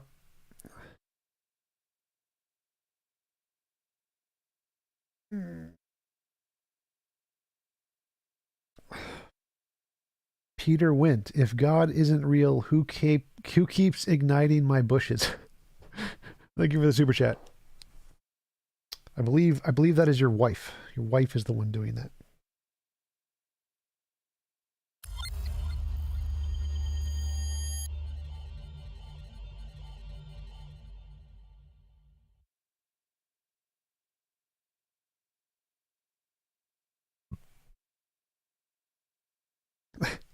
Does anyone need pillars of salt? My lawn is full of the damn things.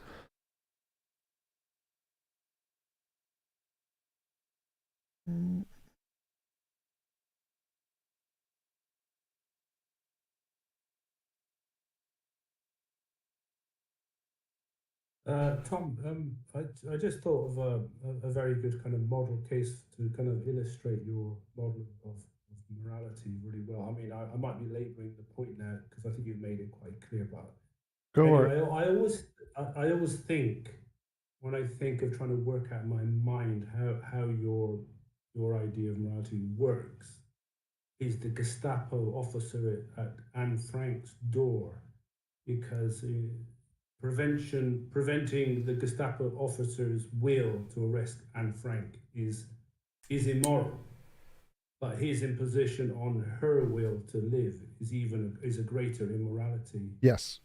Is that a kind of like a microcosm, a good microcosm of what you're trying to portray, isn't it? I know it sounds very simple, but Sort of, yeah. More or less.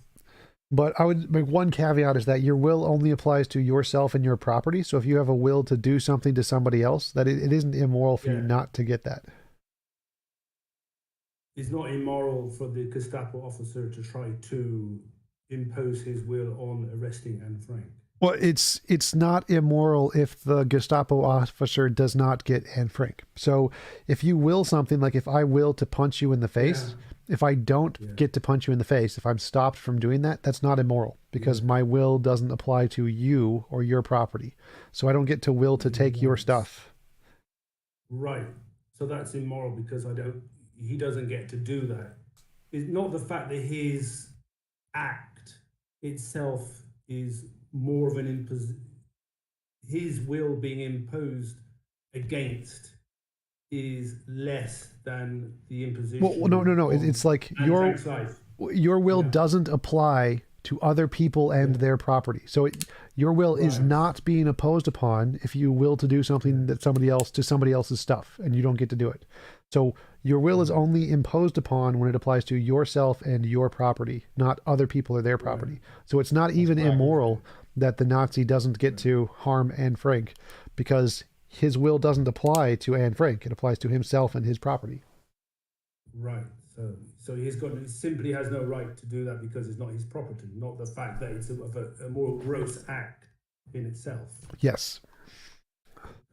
Right. Okay. Thank you. But another example would be like, to try and get closer to what you're getting at, is like, if I will to pick up a rock or whatever, and somebody else also wills to pick up a rock, and there's only one rock, then one person picking it up would be moral, but it would be immoral because the other person doesn't get to pick it up because the rock isn't either of our property, and so we both could will to do that. Okay. Thank you. Yep. CP, what do you think about the idea that theism is incoherent because the gods that have been presented are unfalsifiable? Well, unfalsifiable does not mean incoherent. Incoherent means like it literally doesn't make sense. So like saying a round square or a thing that is and is not itself at the same time. So incoherent means it's gibberish. Unfalsifiable just means you can't demonstrate it's like provide a way to demonstrate it's false. Yeah, if it's unfalsifiable, you can't prove it to be even valid. No, it could still be valid. Can it? Oh. Yes. So I could use the existence of the flying spaghetti monster and be valid with it. Yes, valid just means the conclusion follows from the premises or that it makes sense. So the ability for it to be possible is perfectly fine without it being falsifiable. Things can be possible without them being falsifiable.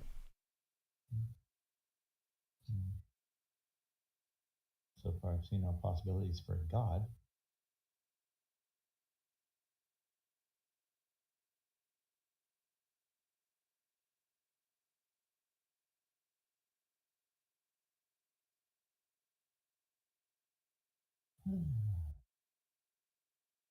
Are we live on YouTube? Yes. Just asking. I don't want to ever make a mistake again. Jesse White, Tom, do you find God's existence to be more of a fun debate for you, or is it the religion Christianity harmful debate?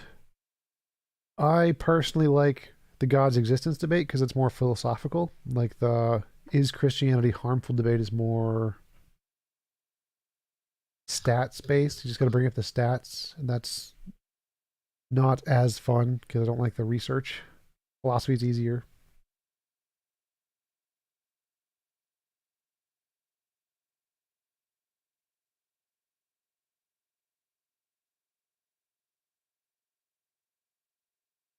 Garrick Austin says hello from YouTube. Hello from YouTube. See ya, Jay.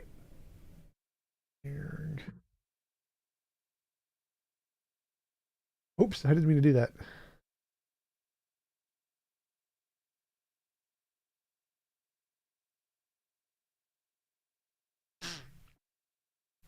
I accidentally deleted one of his messages. Did not mean to do that.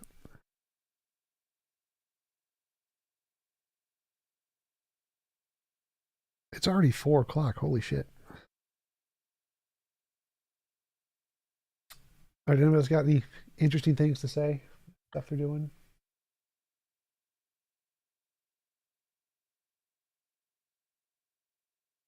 This is the part I'm bad at. Like, I'm not good at filling space because I don't like talking.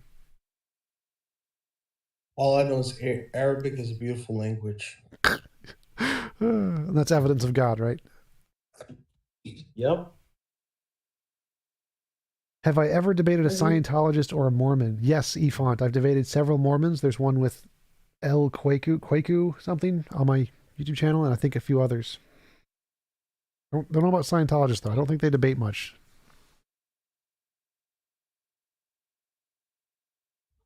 Did I hear you playing Y Test the other day? Playing what? Oh, Lee chess. Yes. Yes. Yes, I play Lee chess when doing stuff on leechess.com.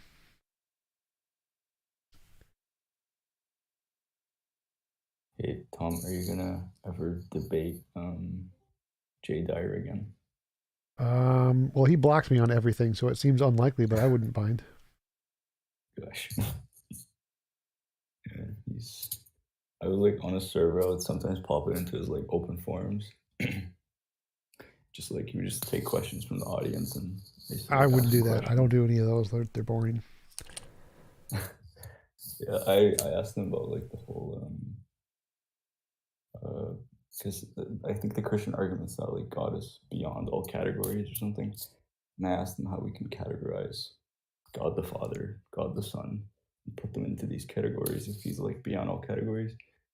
And he said that, we use like an analogical predication. So it's like an analogy. But from what I understand, like analogies are sort of like putting things into categories, but like partially, not fully.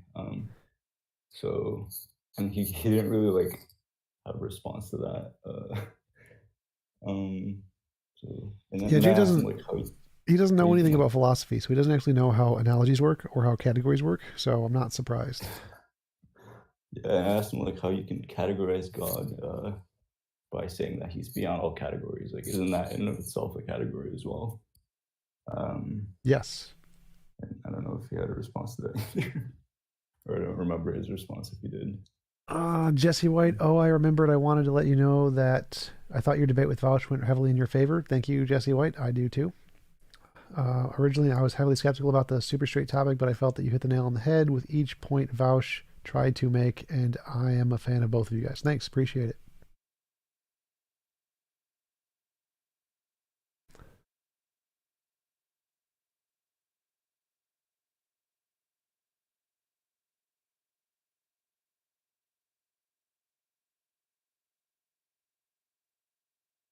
Can we settle the whole God debate over a game of chess?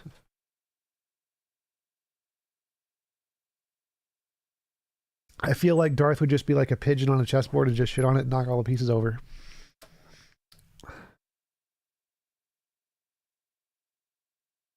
Jesse, which comment?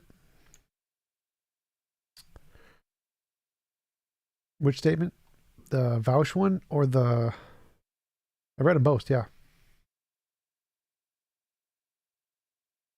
You could just go back. You can just reverse like a minute or two into the stream and you'll be able to see it.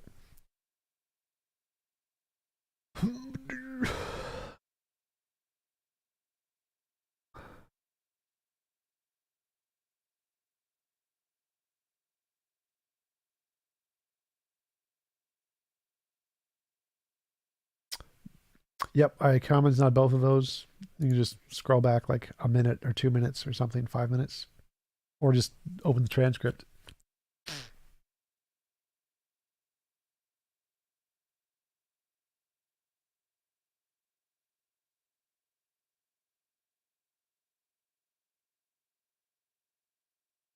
Thanks, I'm a Marine. Appreciate the sub.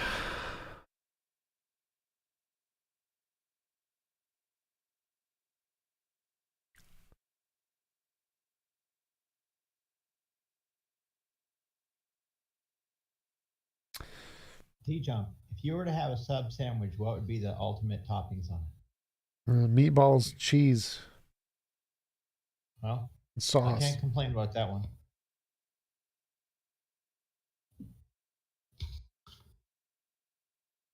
Hey, God, you should set up more debates on this server, then I can make you an admin. I would like to, but I can't get the stage to start. The stage, you can just do it in one of these thingies. The 2FA is stopping me from starting the stages. Oh, yeah. I remember that. I don't have the cash to purchase equipment to solve that. Google Voice is free. Huh? There are free websites that give you fake phone numbers that work just like a phone. Yeah, but they send you a text, and you have to scan it back in with your video camera. They offer text in these websites, so they have text and voice. Like I use Google Voice. Google Voice gives me text messages and voicemail, and I can call people. It's just a phone on your computer. Okay, how do I scan in with the computer when it sends you that QR code, the Heshi code? You open the text because it has a big box and it says text, and you open it and it shows you all the stuff it sent you, including pictures. It works just like a phone. It's just on your computer. So in other words, I twist my camera and look at my own monitor. Yes. Which is bolted to the monitor. QR code. Like, yeah, you could just get a webcam or something, or just a mirror. A mirror would work.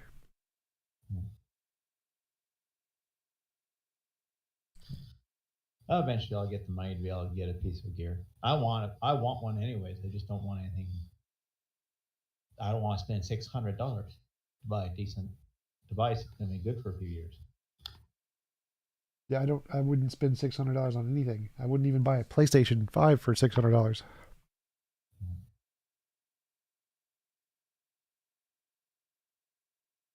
I'm just going to get a Samsung or something like that, some kind of an Android device.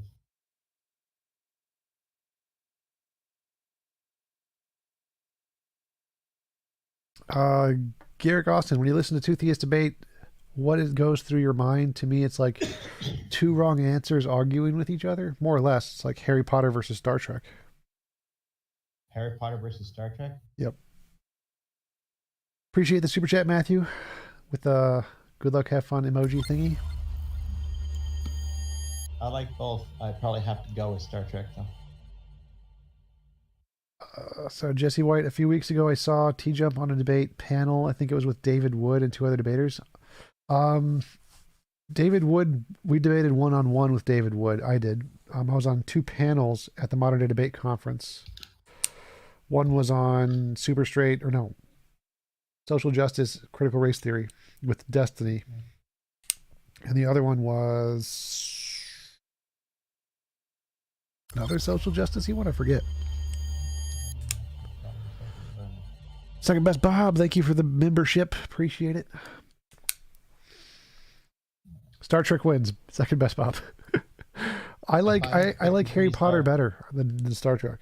I like them both, but at least the Star Trek gives you a lot more viewing time. You get a lot more shows to watch. Quality over quantity. The other. I take the 500 episodes of Star Trek. Jane Thompson, hey Tom, are you planning to talk to Unknown Knowns Philosophy?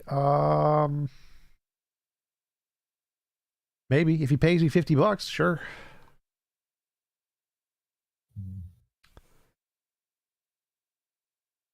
Sorry, I missed your message, Jane. And I was looking at something else.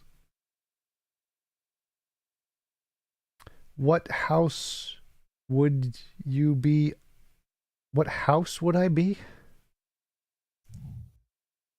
Slytherin. Harry Potter. Yes, I'm like a Slytherin. mansion. I would be a mansion with a pool and a tennis court. Like, what house would I be? I would definitely be Slytherin. Yeah.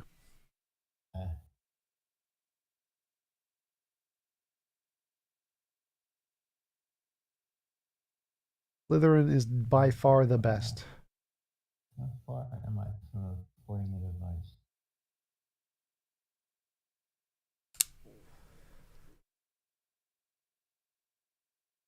Maybe I'll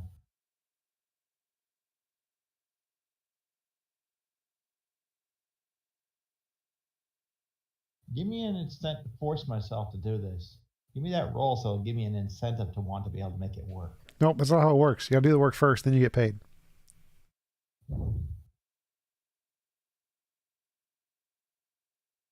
I just meant it give me an incentive, force me to get myself wound up to it. That's what I did. I said, if you do it, you could become an admin. Give me lots of debates, and you can become an admin. That's instead of the payment rule, it's you got to get me debates.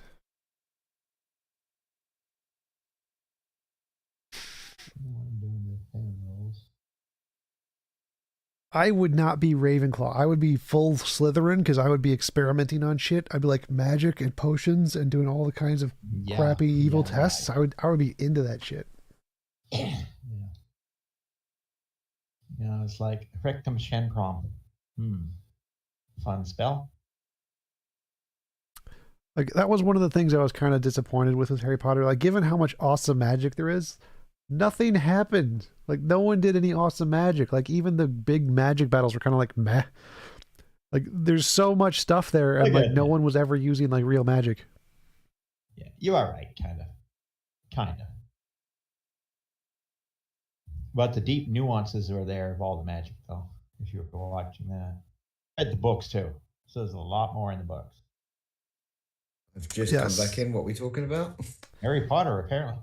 Potatoes. Are we complaining that the end battle scene in the book's got tons of magic and none of it's in the film? Well, no, it's like even in the books, the amount of magic that's done is very underwhelming compared to the amount of magic that's actually there. So, like, you rarely ever see anybody using magic in the books or in the movie, and the magic they do is far less like profound than what's actually able to be done. Yes, yeah. It's that problem that in Harry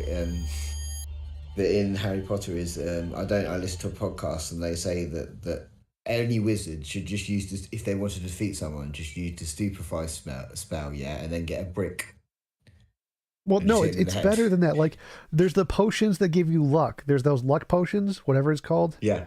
Like, everyone should just have a stock of those. Like, there should be like 1,000 of them in their pockets. And then you should have like there's teleportation spells. There's teleportation spells and objects. You could teleport like a needle into somebody's eye or into their throat or whatever. Victory is yours. Like, the amount of magic you can do is so amazing, and yet they do nothing. Just slight air pressure density. You could kill somebody just by adding too much air pressure. Like, if they have wind spells, just do that. You win. Yeah, but is the idea that like maybe Dumbledore is such a good wizard because he realizes this and nobody else does, that he uses that, but he doesn't even in the films. But it's got the same thing as the Star Wars problem. Yeah, now they're making the prequels. They have to up the sci-fi and up the experience, so they're making it not work because they're having to include more amazing magic in the new ones. I liked the prequels. Old ones. Star Wars prequels, I like the prequels, but I would say that the problem is they didn't do enough magic. They should have done more magic in the Harry Potter stuff. They should have had like real complicated magic. I think that's in Star Wars. I kind of wish they did that too. Like, if they ever make a Star Wars movie, R2-D2 problem in Star Wars, where he can do so much in the past that he can't do in the future. I really don't see that as a big issue. But Jeffrey Thorgood, thank you for the super chat. How much money do you need to fund your atheist church? Is there a site with this information? I don't have a site up yet because I don't have my 501c3 done yet, but I'm going to need about like $4 million. So it's quite a bit. I don't have that. But the Star Trek and or Star Wars both they talk about you see how hard it is to beat some of the ships. It's simple, stupid, simple to defeat any ship anywhere in both genres. Well, no, I mean for Star Wars, you come out of hyperdrive, you come out of hyperspace right at the side of one of the ships if you want to destroy it, and any little piece of junk scooter can go hyperspeed. Yeah, that was because in the new ones, that lady used hyperdrive to just hyperdrive through a ship, which was just stupid and broke the entire thing. Like, there's no point to go through destroying the Star Destroyer, just hyperdrive into it, everything dies. So that was stupid. But with Star Wars, I think the bigger issue is the Force. Like, with the Force, what they're doing is, like, you should put a bubble of the Force around you so you could feel any type of Force, because all someone would have to do is, like, put a little Force bubble under your foot and make you trip, and then they could lightsaber you or just suffocate you or stop your heart or whatever, or send like a little rock to, like, hit you in the leg. There's so much more you could do with the Force, and they just didn't do it. So it's like, I'm going to grab a big object and throw it at you. Like, that's. Have you ever read the books? Yeah, Vader was breaking necks with the Force. That's still kind of basic. I read a lot of the spin-off books. I didn't read George Lucas's. Oh, the original Legends books, it gets incredible what the powers do. There is Force beings, there is Force species out there. There is literal creations of the Force. So, like, at one point, Luke faces the embodiment of the evil Force or whatever it is. Yeah, but there was like they had the three ultimate beings, and one of them was the evil one or something. Yeah, it's different in Legends, but yeah, it's the same principle. But the Force in the books, when you get into Expanded Universe, Fallen Empires, and all that kind of stuff, gets so much bigger. But they just don't show it in the TV, in the movies. They never got to that point, I guess.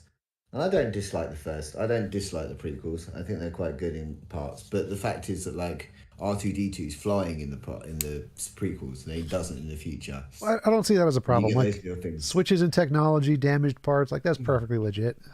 Yeah. But Doctor Strange has the same problem. In the movies, he's limited to what he can show, but in the comics, it's ridiculous what he can do. None of that should be a problem for him. Yeah, both Star Wars and Star Trek, plus he put around all the couple of major flaws, like you said, or we both said, fly a spaceship into the side of the damn Death Star. You know what I mean? You fly a TIE fighter into the side of the Death Star at the speed of light. That's they did that in the new ones, and it breaks the story. Yeah, that's why I didn't watch the new ones, thankfully, because I didn't see that. Thankfully, I'm gonna gotta go to the bathroom. Be back in a minute. Have you seen Discovery? Star Trek Discovery? Yeah. Yes, I've seen it. I saw a criticism of that the fact that they keep on just warping into battles. Why wouldn't you just like be like 400 miles away? You can cover that distance really quickly, so why walk right into the middle of a battle? No, actually, all you do is rig up the kinetic impactor with a hyperdrive.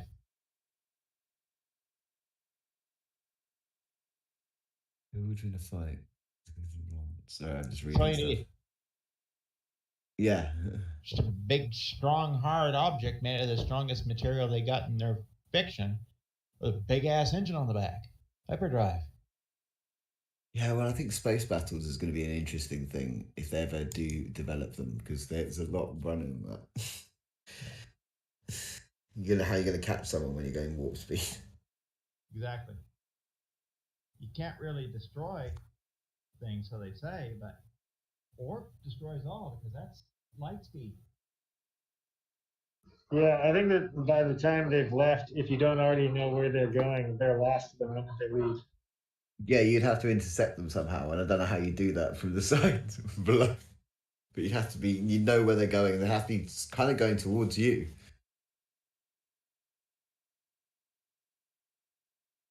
Yeah, their own technology defeats all the shields and weapons they got, because in fact you can go that fast.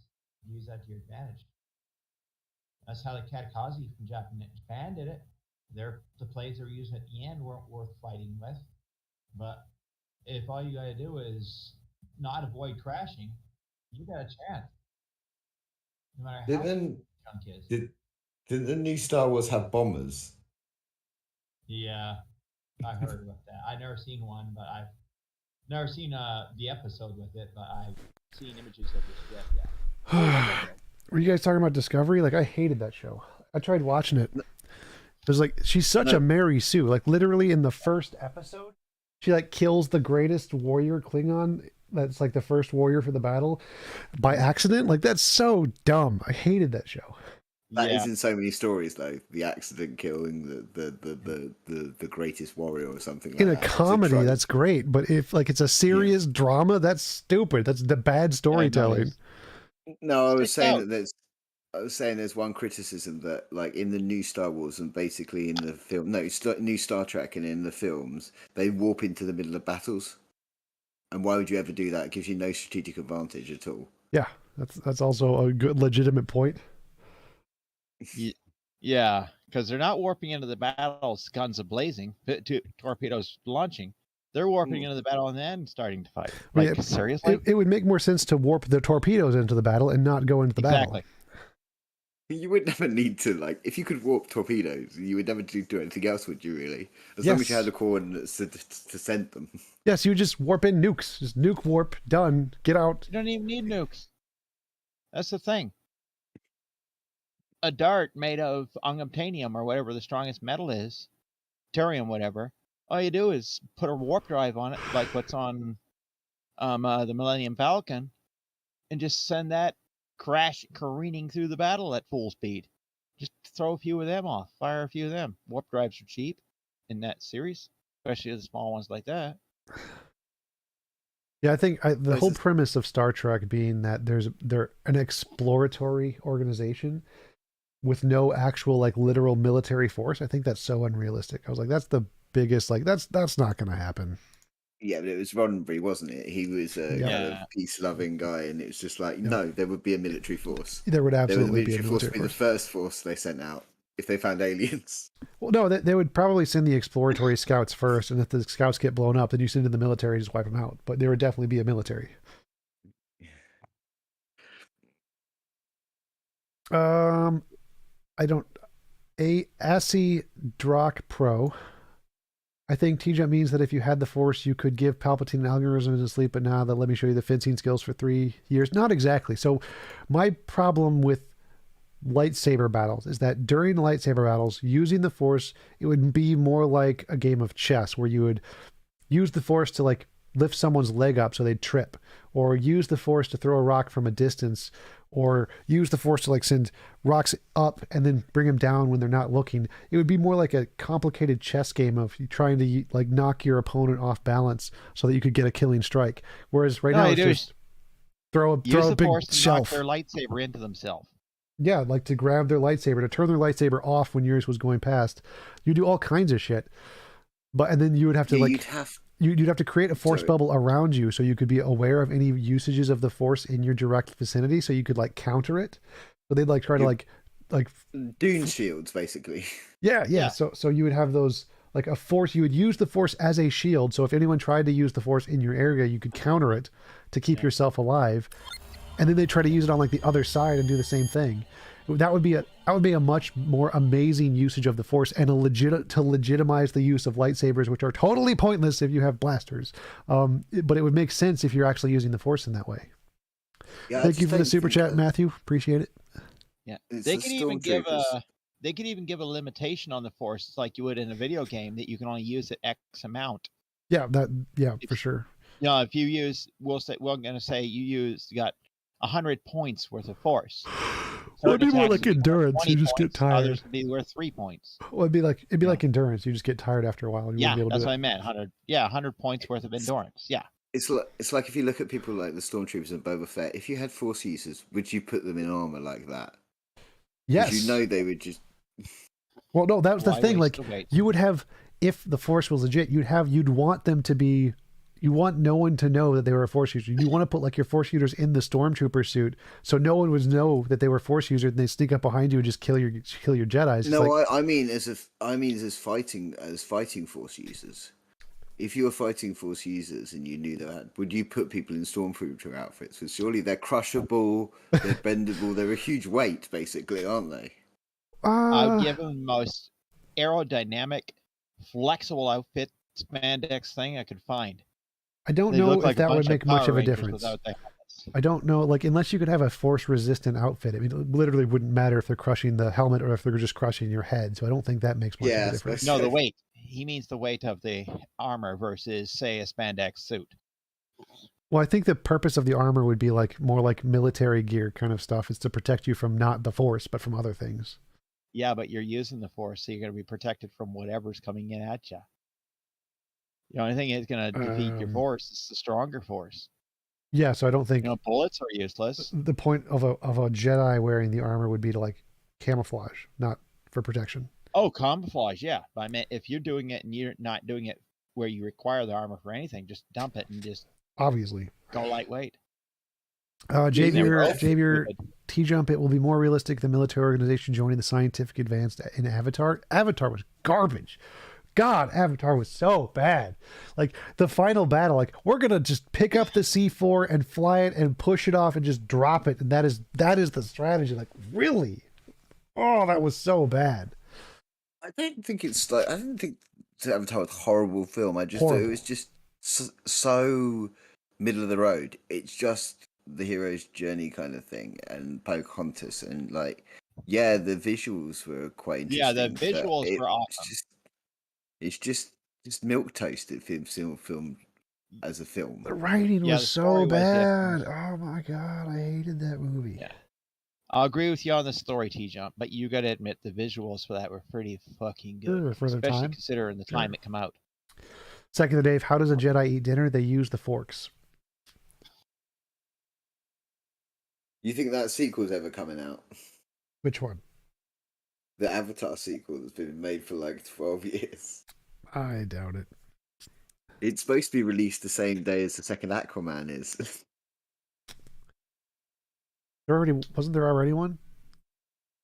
No, there's been one Aquaman. And there's been one Avatar. But Cameron's apparently wrote 5.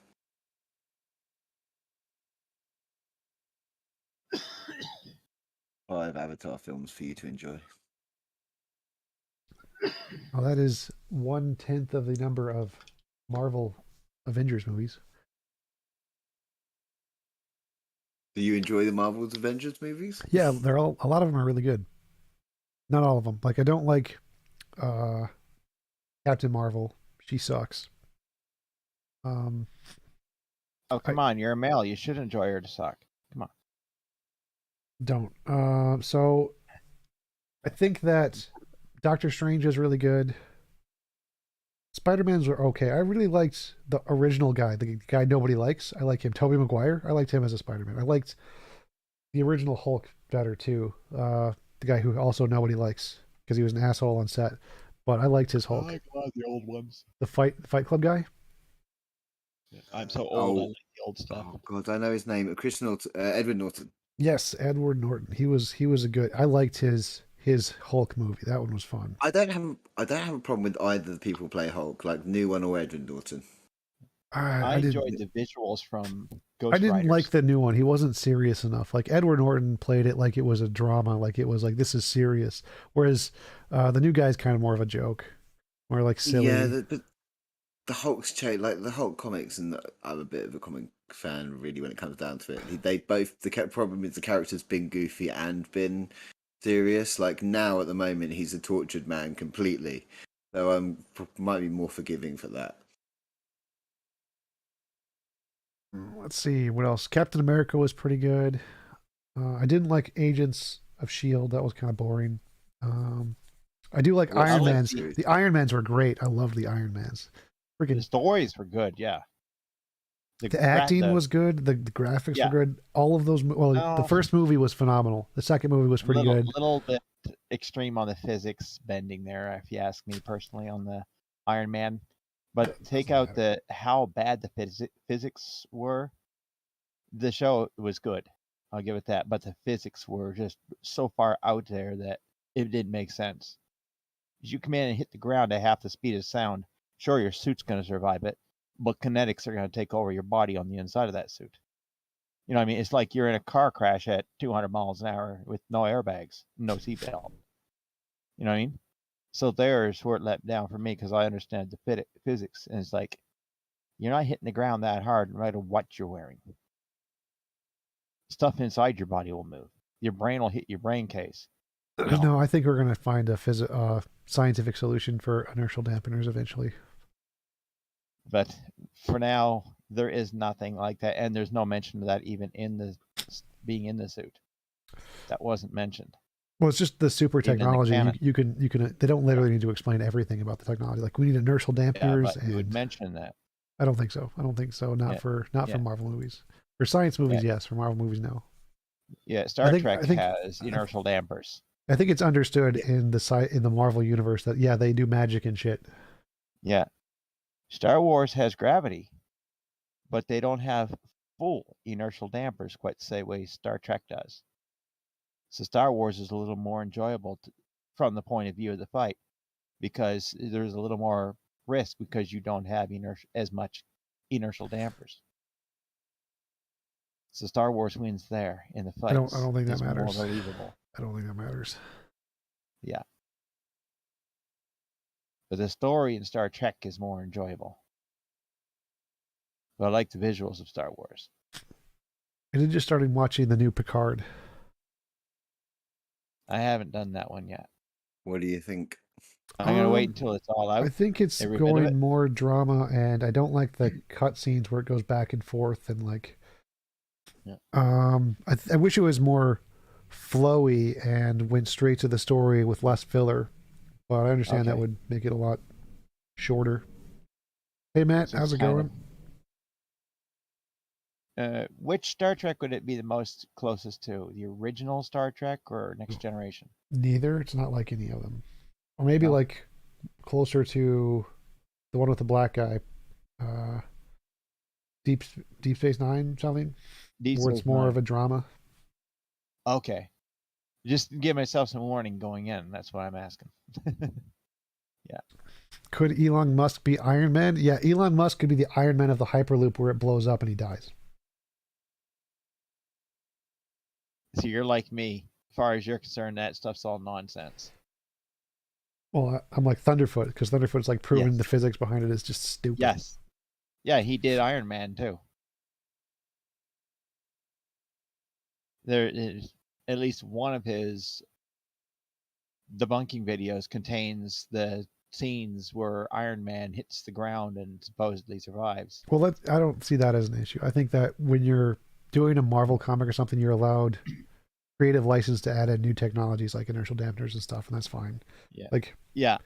But he they has should he mention has the inertial dampers. he has like you don't need to. It's literally irrelevant. Like he has a thing in his chest that's like a infinite energy source. Like obviously you don't really need to like go into the details about that in a Marvel comic. No, you don't. But at least you know it's there. He mentioned the existence. You of it, don't. You which is don't. It's awesome. completely irrelevant. You don't need to mention that. It's just not something you need to mention. It's just not important because there's enough new technology there. You don't need to mention all the different technology stuff. You would need to scientifically make it legitimate. It's a Marvel movie. It's not important. Yeah. Wait, throw a Wrong little audience. sci-fi in there. Yeah. That would make it so much better if they did add a little sci-fi to it. You know what I mean? Not just but sci-fi. Yeah. You could have that little detail, and it's just like that would have been way better. No, I don't think that detail was important at all. Yeah, that one. Yeah, one-liner is all we would have taken. You I don't- say, I "Oh don't- yeah," I think my it was suit just also it's complete contains waste. A inertial complete damper. waste, completely irrelevant. Does not matter. You can just imagine it's fine. You don't need to explain everything in that yeah. detail. Science fiction fan here, I guess. Yeah, you lean a little more on the side of the fiction, which is awesome. Lou and I lean on Ferrigno, science fiction. the old Hulk, Lou Ferrigno. No, I was thinking the Edward Norton guy. I like him. That's too old. Too old of a Hulk. Hawk strong, Hawk mad. I didn't like Wonder Woman as much. I was kind of bored with the Wonder Woman ones. Batman, I Spawn. don't think any of the Batmans in the Marvel ones were good, but the Batman's Begins were amazing. Yeah, Spawn. Your take on that? Thank you for the super chat, Matt. Spawn, the first one. I only remember the first one. I thought that one was pretty good. I like that one. Yeah. I mean, the feature films, yeah. I did like Constantine a lot. Oh, heck yeah. That was fucking awesome.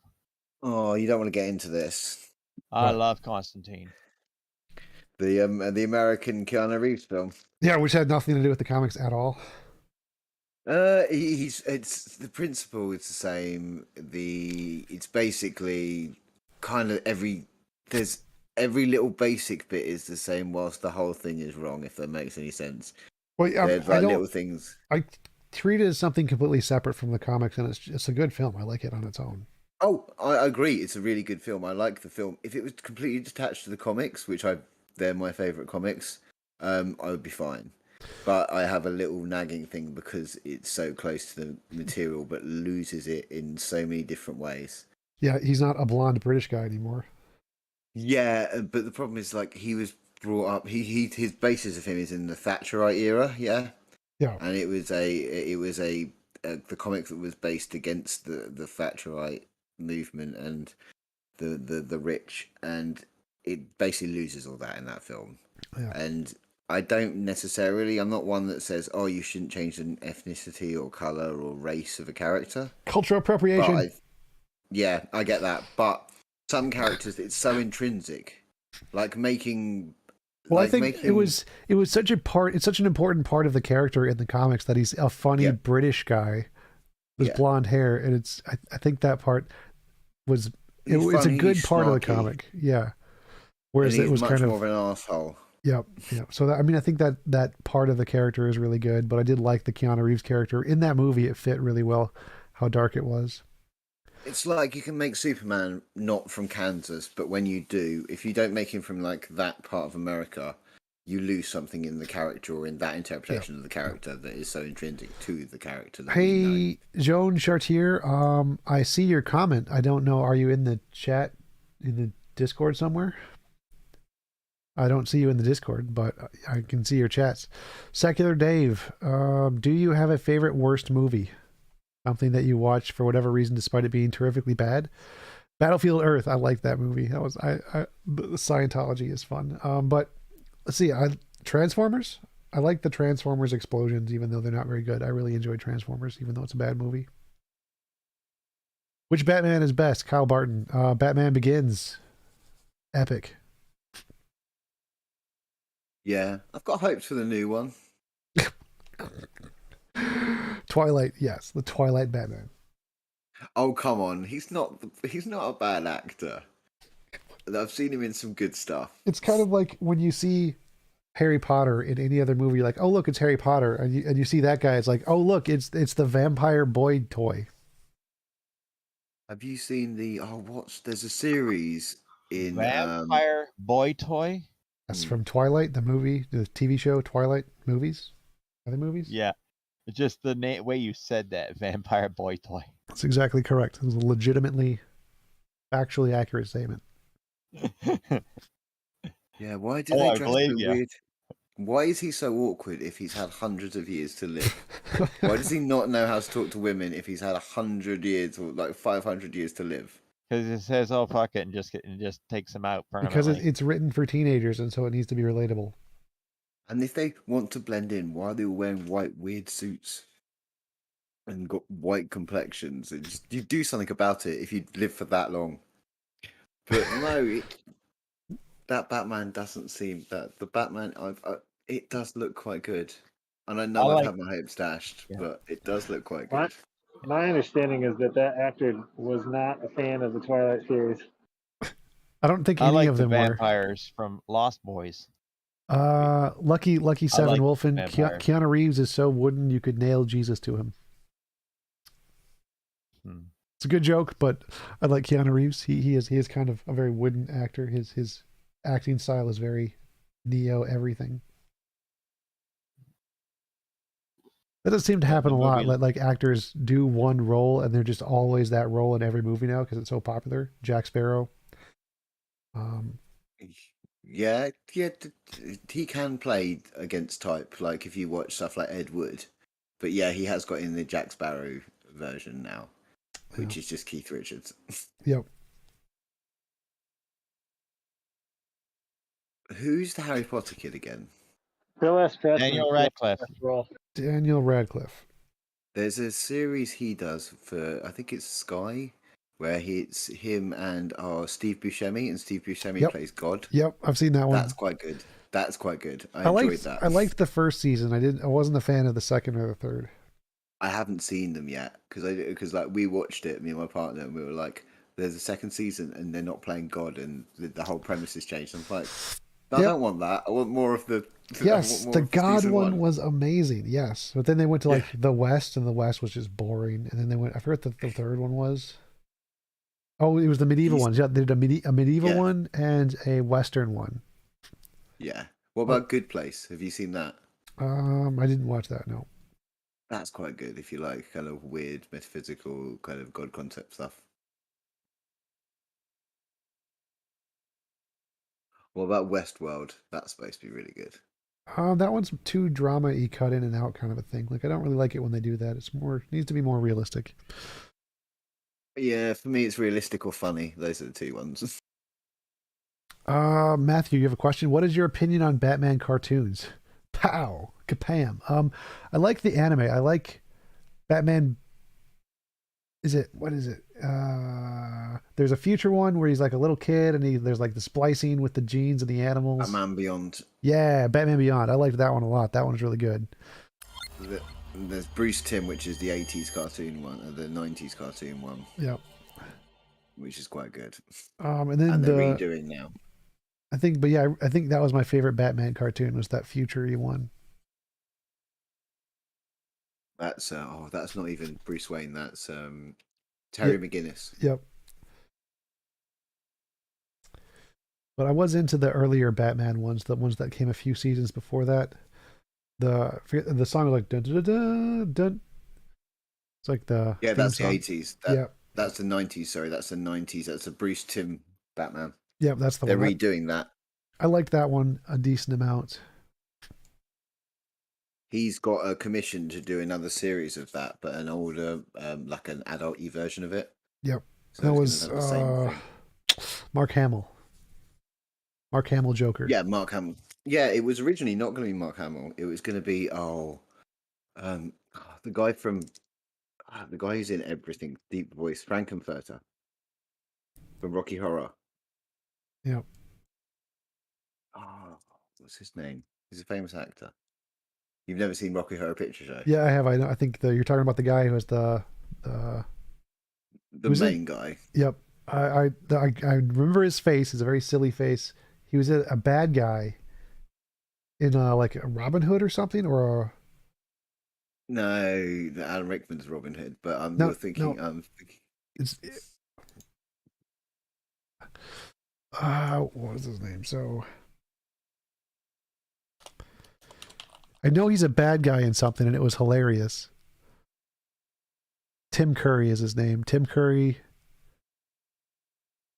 Movies. Yeah, it's Tim Curry. Yeah, Is he's Three in, Musketeers? Red Alert 2 as well. Three isn't he? Musketeers. Was that the one where he's the bad guy? I think he is. Tim Curry. I just remembered Three that. Musketeers. Yeah, it's Tim Curry, Three Musketeers. Bloody hell! Who's the Musketeers in that? That must be like 90s. Chris O'Donnell, Robin Hood from the what's it? Forget his name now. The old gray guy who's considered very sexy, very famous. Played Batman. Okay, yeah.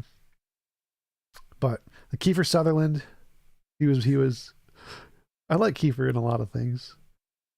Oliver Kiefer's Platt. good in a lot of things. Charlie Sheen. I've never watched 24. Yeah, I hated that one. Too dramatic. Yeah. It kind of looked like American propaganda to me. Yep, Trillion got it. Tim Curry. Yep, that's right. Who was the guy you were talking to before? I only caught the after show, the Brett Robbins guy. Yeah, he was a guy who came on at the very beginning. He was talking about intuitions and stuff. Oh, I thought George Clooney, that's right. Bjorn got it. George Clooney, the sexy old guy, apparently. I really liked him in Oh Brother, Where Art Thou? That movie was great. I liked that movie a lot. It's a really good film. That is a great film. No, I thought you were having a day of it because I came back from work and we were talking to him, and before I left for work, you were talking to that other Charles something. Charles something? Moniz something. The guy with the satanic books. Satanic books. What? He's the author you were talking to. The Jew, the secular Jew. Yeah, the secular Jew. I thought you were just having a crazy day. Yeah, that was a crazy day. Did not see that coming.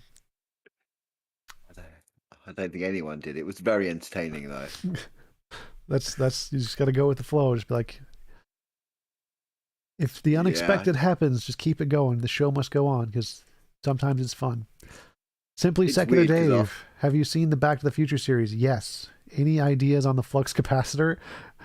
Time travel? Is time travel possible? Maybe. If I built a time machine in a car, what car would it be? Something modern and comfortable. Bentley. Actually, if I was legitimately trying to get a car, I'd want something easy to repair, cheap to repair, but really comfortable. I like the Subaru Crosstrek. I'd probably make it in a Subaru Crosstrek.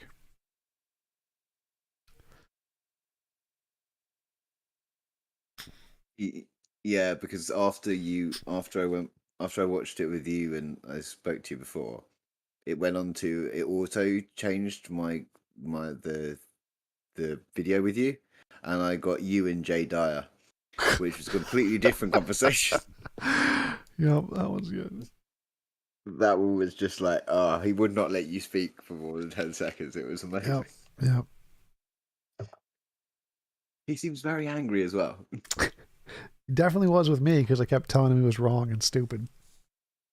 I get the feeling he's angry with a lot of people. But he wasn't in his debates with Matt Dillahunty or Alex Malpass. He was much more reserved.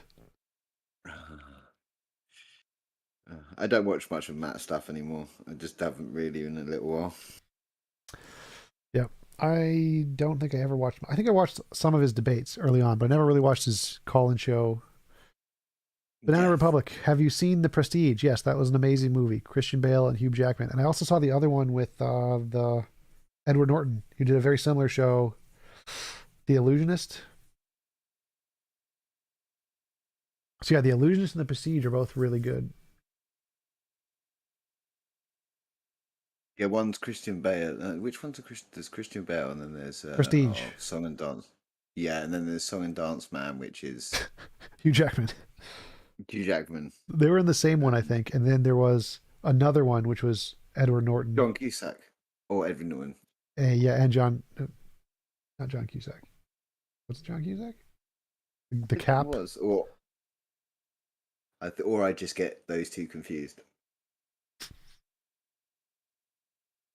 Best car manufacturer and why? I like Subaru because it's cheap and effective, and you can easy to repair. And Honda, Toyota, the cheap, easy ones that do the job and are easy to repair.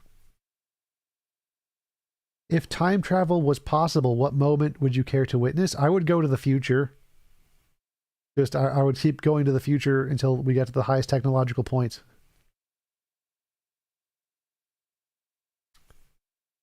I would not go to the past. It would be a complete waste of time travel. Go to the future. If there's time travel, go to the future.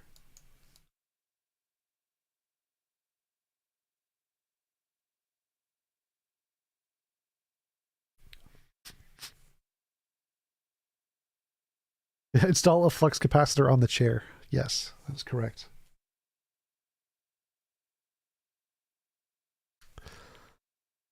So was Battlefield Earth your favorite bad movie then? I don't know. Like Waterworld was a good bad movie. The Batmans with George Clooney were good bad movies. Transformers. I really like the Transformers movie. Those are really good bad movies. I love Battlefield Earth for the fact that those people who've lived in caves for most of their life learn in about a week how to fly a jet. That's always quite good. Yep. Oh, there's another one. There's another time travel one where the guy's wife dies, and he builds a little machine to go back in time and keeps trying to save her, and she keeps dying, and then he goes back so far, or future, he goes to the future so far, there's like the cave people who are like eating the like farm people who are kept on the top in the forest or whatever. I can't think of what that is.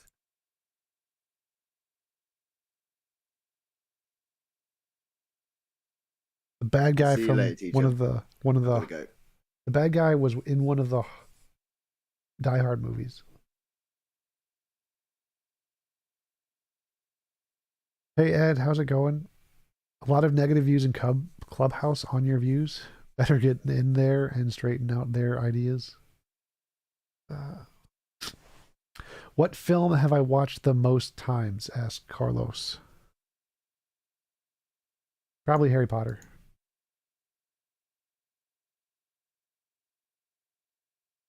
Time Machine, H.G. Wells. Morlocks. Yes, that's correct. Lucky 7, Wolfen. The Time Machine. Yeah, that's the one. See you, Matthew. Talk to you later. All right, guys, I'm going to get some food. I'm going to head out. See you guys later. Thanks for showing up. Talk to you guys tomorrow, probably.